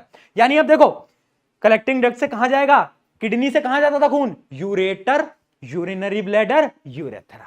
हाँ, तो तीन भाई तीनों तबाही। कैसे याद करोगे, जीएसटी आजकल जीएसटी लग रहा है ना हर चीज पे, GST, glomerular filtration, selective reabsorption and the final is tubular secretion. क्या बात है दोस्तों, चलो कुछ सवाल करते हैं, है ना। तो ये पूरा का पूरा प्रोसेस मैंने आपको बता दिया, यहां पर आप देख सकते हो यूरिन कैसे फॉर्म हुआ बेटा, हाउ इज यूरिन फॉर्म्ड, पूरा का पूरा प्रोसेस आपको बताया। ठीक है, फिर यूरिन का ट्रांसपोर्ट कौन करता है, यूरेटर करता है, स्टोरेज कौन करता है बेटा, यूरिनरी ब्लैडर करता है, और फाइनली एक्सक्रीशन कहां से होता है, एक्सक्रीशन होता है, बोलो, यूरेथ्रा की मदद से। जो हमें लगता है ना कि नहीं अब तो यार वो भैया जाना पड़ेगा, है ना, हाँ, तो फिर यूरेथ्रा की मदद से हम यूरिन को बाहर निकाल देते हैं। चलिए कुछ क्वेश्चन बताओ, which part of the nephron is responsible for filtration, कौन सा पार्ट है नेफ्रॉन का, ऐसा कौन सा पार्ट है जो कि फिल्ट्रेशन करता है बेटा, कैप्सूल खिलाई थी और फिर ग्लो कर रहा था, ग्लोमेरुलर फिल्ट्रेशन यानी बोमन कैप्सूल। बहुत बढ़िया। अगला question, how is urine produced in human body. अब ये जब भी ये क्वेश्चन आता है ना, बार बार पूछा गया यूरिन कैसे बनता है, तो इसके अंदर ना तुम्हें पूरा नेफ्रॉन का प्रोसेस बताना है। तुम्हें बताना है कि ब्लड जो है वो आया किडनी में, किडनी में था नेफ्रॉन, अब नेफ्रॉन में 3 स्टेप्स हुए, GST, glomerular filtration, selective reabsorption and tubular secretion. तो आपको पूरा का पूरा यहां पर ये प्रोसेस बताना रहता है। ठीक है, explain the basic process of urine formation, फिर आप पूरा का पूरा प्रोसेस बता दोगे, मतलब वही 3 स्टेप पूरा आपको एक्सप्लेन करना है। ठीक है, state the function each of the following human excretory system. पहला है किडनी, किडनी क्या करता है, किडनी एक फिल्ट्रेशन का काम कर रहा है, किडनी के पास नेफ्रॉन है, तो जो ब्लड को फिल्टर कर रहा है वो किडनी तो कर रहा है। यूरेटर क्या करते हैं, transfer urine from kidney to urinary bladder.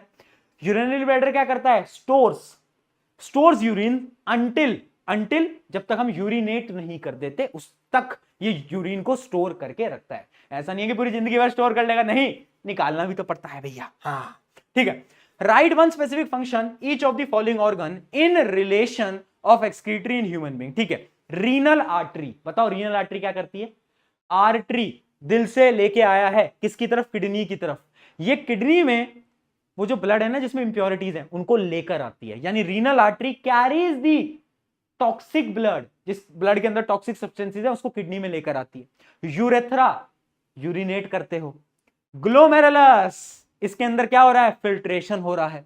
Tubular part of the nephron, ये क्या कर रहा है, ट्यूब्यूलर सेक्रीशन कर रहा है ना, ट्यूब्यूलर सेक्रीशन। जितना भी हमारा यूरिन फॉर्म्ड है वो कलेक्टिंग डक्ट में यहां से जाता है और कलेक्टिंग डक्ट से आगे यूरेटर में। क्या बात समझ में, आप देख भी सकते हो, tubular part of the nephron reabsorbs useful substance like glucose, amino acid and water, secretes additional waste into filtrate. यानी इसका मेन काम क्या है बेटा, समझना कि ये जो ट्यूब्यूलर पार्ट है ना, ब्लड की गंदगी आ गई थी, उस गंदगी में और भी चीजें ऐड कर देता है, जैसे एक्स्ट्रा वाटर, ग्लूकोज वगैरह वो सब। ठीक है, तो इसका एक और काम है क्या, कि ये ऐड कर देता है। याद रखना, यहां पर लिखा भी हुआ है क्या, कि जितने भी एक्स्ट्रा चीजें हैं, substances like glucose, amino acid, secretes additional waste into filtrate. यानी वो जितनी भी गंदगी है उसके अंदर और वेस्ट वो डाल देता है। ठीक है, बहुत बढ़िया। क्या है, पूरी की पूरी कहानी हमें समझ आई बेटा? ये नोट्स कहां मिलेंगे बच्चे पूछ रहे हैं। नोट्स आपको मिल जाएंगे यार टेलीग्राम पे, डिस्क्रिप्शन में, इतनी लोड क्यों ले रहे हो। चलो, हीमोडायलिसिस क्या होता है बेटा? एक एनसीईआरटी में छोटा सा कॉलम है हेमोडायलिसिस का। हेमोडायलिसिस यानी आर्टिफिशियल किडनी। ठीक है, जिनकी किडनियां खराब हो जाती है उनमें एक पूरा प्रोसेस लगता है। आप बस डेफिनेशन समझो। Hemodialysis is a medical treatment used to filter and clean the blood of people with kidney failure. जिनको किडनी फेलियर हो जाता है उनके ब्लड को क्लीन करने के लिए इस प्रोसेस को यूज करते हैं जिसका नाम है हेमोडायलिसिस। डायलिसिस यानी ब्लड को क्लीन करना। ठीक है, तो मशीन की मदद से खून निकाला जाता है, क्लीन करते हैं और वापस से ब्लड को डाला जाता है। चलिए बेटा एक क्वेश्चन देखते हैं इसका। What will happen if kidney stop working? How is this condition treated in hospital? अगर किडनी स्टॉप कर गई वर्क करना तो पता क्या होगा? ब्लड साफ नहीं होगा। अगर ब्लड साफ नहीं होगा टॉक्सिक सब्सटेंसेस बनेंगे और अल्टीमेटली डेथ हो जाएगी। अब ये हॉस्पिटल में कैसे सॉल्व होता है? एक तो होता है डायलिसिस, हीमोडायलिसिस जो मैंने आपको बताया, और दूसरा प्रोसेस होता है किडनी ट्रांसप्लांट। ये दो प्रोसेसेस होते हैं, एक डायलिसिस और एक होता है किडनी ट्रांसप्लांट। इसकी मदद से क्या है, ये सॉल्व किया जा सकता है। चलिए एक लास्ट टॉपिक बचता है जो कि है एक्सक्रीशन इन प्लांट। फिर चैप्टर खत्म हो रहा है, मुझे पता है तुम थक गए हो। मैं नहीं थका हूं, तू कैसे थक गया? मारूंगा, थकना नहीं है। चलो एक्सक्रीशन इन प्लांट, देखो क्या प्लांट भी एक्सक्रीट करते हैं? हाँ करते हैं भैया। कैसे करते हैं? पहले तो वो कार्बन डाइऑक्साइड बाहर निकालते हैं, ऑक्सीजन बाहर निकालते हैं ना, ऑब्वियस सी बात है। तो पहला तो oxygen and carbon dioxide is diffuse through stomata, वो भी तो एक प्रकार का एक्सक्रीशन है इनके लिए, वो भी तो एक एक्सक्रीशन है। ठीक है, अगला excess water is removed by transpiration, वो भी तो एक्सक्रीशन है इनके लिए। जितना पानी जाता है वो ये लीफ पे छोड़ देते हैं बाहर। ठीक है भैया, समझ आ गया। अगला, plants can even lose some of their old parts like old leaf and bark of the tree. यानी क्या होता है, ये अपने पुरानी जो पत्तियां हो जाती हैं उनको भी गिराने लगते हैं। अच्छा, एक बहुत अच्छा कॉन्सेप्ट है समझना, प्लांट ना अपने वेस्ट को लीफ के अंदर स्टोर करते हैं, पत्तियों के अंदर स्टोर करते हैं। पता है तुम्हें, वो जो तुम पत्तियां झड़ जाती हैं देखते हो ना, वो पता है क्यों झड़ी हैं? क्योंकि उनके अंदर प्लांट का वेस्ट स्टोर था। हाँ, तो प्लांट वेस्ट स्टोर करते हैं पत्तियों के अंदर, लीफ के अंदर, फिर उन्हें झड़ा देते हैं, शेड करा देते हैं। ठीक है, other waste products like resin and gum especially in old xylem cells which can also be lost by a plant। समझना, तुमने देखा है कुछ कुछ प्लांट होते हैं जिनके वो जो तना होता है प्लांट का, उसमें से कुछ गम टाइप का निकल रहा होता है, ग्लू टाइप का निकल रहा होता है, रबड़ निकल रहा, देखा है? वो पता है क्या है? वो सारा प्लांट का वेस्ट है। हाँ, तो प्लांट यानी ऐसे भी अपने वेस्ट को निकालते हैं। कैसे? लाइक रेजिन्स एंड गम की फॉर्म में। और last, plant also secrete some waste into the soil, यानी सॉइल के अंदर भी वो अपने वेस्ट पार्टिकल्स को क्या कर देते हैं? रिलीज कर देते हैं। तो प्लांट के कभी अगर पूछ ले कि प्लांट कैसे एक्सक्रीट करता है, क्या प्लांट एक्सक्रीट करता है? हाँ करता है। गैसेज एक्सचेंज, पानी को बाहर निकाल के गम्स और रेजिन्स की मदद से लीफ में स्टोर करता है और उस लीफ को गिरा देता है, और जो रूट्स हैं, रूट्स की मदद से सॉइल में भी क्या कर देता है? एक्सक्रीट कर देता है। ठीक है, बहुत बढ़िया। तो ये पूरा का पूरा प्रोसेस था, ये आप देख सकते हो। ऐसे आपने देखा होगा, ये बड़ा सा एक पेड़ है, इसमें से गम टाइप का कुछ निकलता है, तो क्या है? वो वेस्ट है भैया। हाँ, वो वेस्ट है, पर वो हमारे काम का होता है, वो अलग बात है। चलिए, name one gaseous and one non gaseous waste product excreted by a plant. Plant का एक गैसियस प्रोडक्ट CO2 या ऑक्सीजन, जो भी लिख दो, है ना, क्योंकि फोटोसिंथेसिस में ऑक्सीजन रिलीज करता है वो। और नॉन गैसियस कुछ भी बोल लो, गम्स, रेजिन्स, है ना, कुछ भी हम लिख सकते हैं। ठीक है, रेजिन, लेटेक्स, गम, एक्सेस वाटर, ऑर्गेनिक एसिड, ये सब, इनमें से कोई भी। फाइनली दोस्तों हमारा ये चैप्टर यहां पर खत्म हो जाता है। लेकिन इस चैप्टर का सबसे इंपॉर्टेंट पार्ट क्या था, समझ लो। वो जो मैंने आपको हार्ट समझाया, वो नहीं भूलना है, वो नहीं भूलना है ना। एक बार फिर दिमाग के अंदर जोर डाल लो और कह दो कि क्या था? PV सिंधु ने बोला अयो। क्या बोला? अयो। क्या करना था उनको? वीडियो कॉल करना था, है ना। किससे करना था? अपने घर वालों से। क्या बोला था उन्होंने? हाँ, PA को बोला था। तो वो याद रखना, पल्मोनरी वेन, आयोटा, वीना कावा, और लास्ट में पल्मोनरी आर्टरी। वो फ्लो बहुत इंपॉर्टेंट है। जितने इंपॉर्टेंट क्वेश्चन हो सकते थे मैंने सारे करा दिए। मैं गारंटी से बोल सकता हूं this is one of the best one shot. इससे बाहर तुम्हारे पेपर के अंदर नहीं आएगा, मतलब नहीं आएगा। ये PK भैया की जुबान है ना, जुबान की कीमत है। ठीक है, और कभी भी अगर तुम्हें ऐसे डिमोटिवेशन वगैरह फील हो तो एक चीज को याद रखना दोस्त, कि ना एक बहुत बड़े बास्केटबॉल प्लेयर थे, उनका एक इंटरव्यू मैंने देखा था, और उन्होंने एक लाइन बोली थी, पता है, बास्केटबॉल मैच से एक दिन पहले मैं पता है क्या करता हूं? मैं इमेजिन करता हूं खुद को गोल करते हुए। मैं इमेजिन करता हूं खुद को बास्केट करते हुए, बास्केट कर रहा हूं, मैं इमेजिन करता हूं बस। क्यों? पावर लाइज हियर, तुम्हारे दिमाग में तुम्हारी शक्तियां हैं। अगर तुम्हें ऐसा लग रहा है कि तुम्हारे एग्जाम में मार्क्स अच्छे नहीं आएंगे तो नहीं आएंगे, बट अगर तुम्हें ऐसा लग रहा है कि यार तुम बहुत बेहतरीन स्कोर करके आओगे तो तुम करके आओगे। Power is here, power is here, याद रखना। एंड इसी के साथ इस लेक्चर को समाप्त करते हैं। मुस्कुराएं हमेशा, छुपाएं गम, उन लोगों को तो वक्त बताएगा कौन है हम, और हमारा वक्त आ चुका है उन सभी लोगों को गलत प्रूव करने का। मैं हूं आप सभी का अपना प्रशांत भैया। अगर अच्छा लगा लेक्चर तो इंस्टाग्राम की लिंक नीचे है, स्टोरी वोरी लगा के मुझे बताना, क्योंकि मैं मैसेजेस नहीं देख पाता, बट तुम सब स्टोरी लगाते हो तो मैं देख पाता हूं तुम्हें अच्छा लगा है। मैसेज करना, मुझे बताना, कमेंट करना, बताना अगला लेक्चर कौन सा चाहिए वो भी बताना। बाय।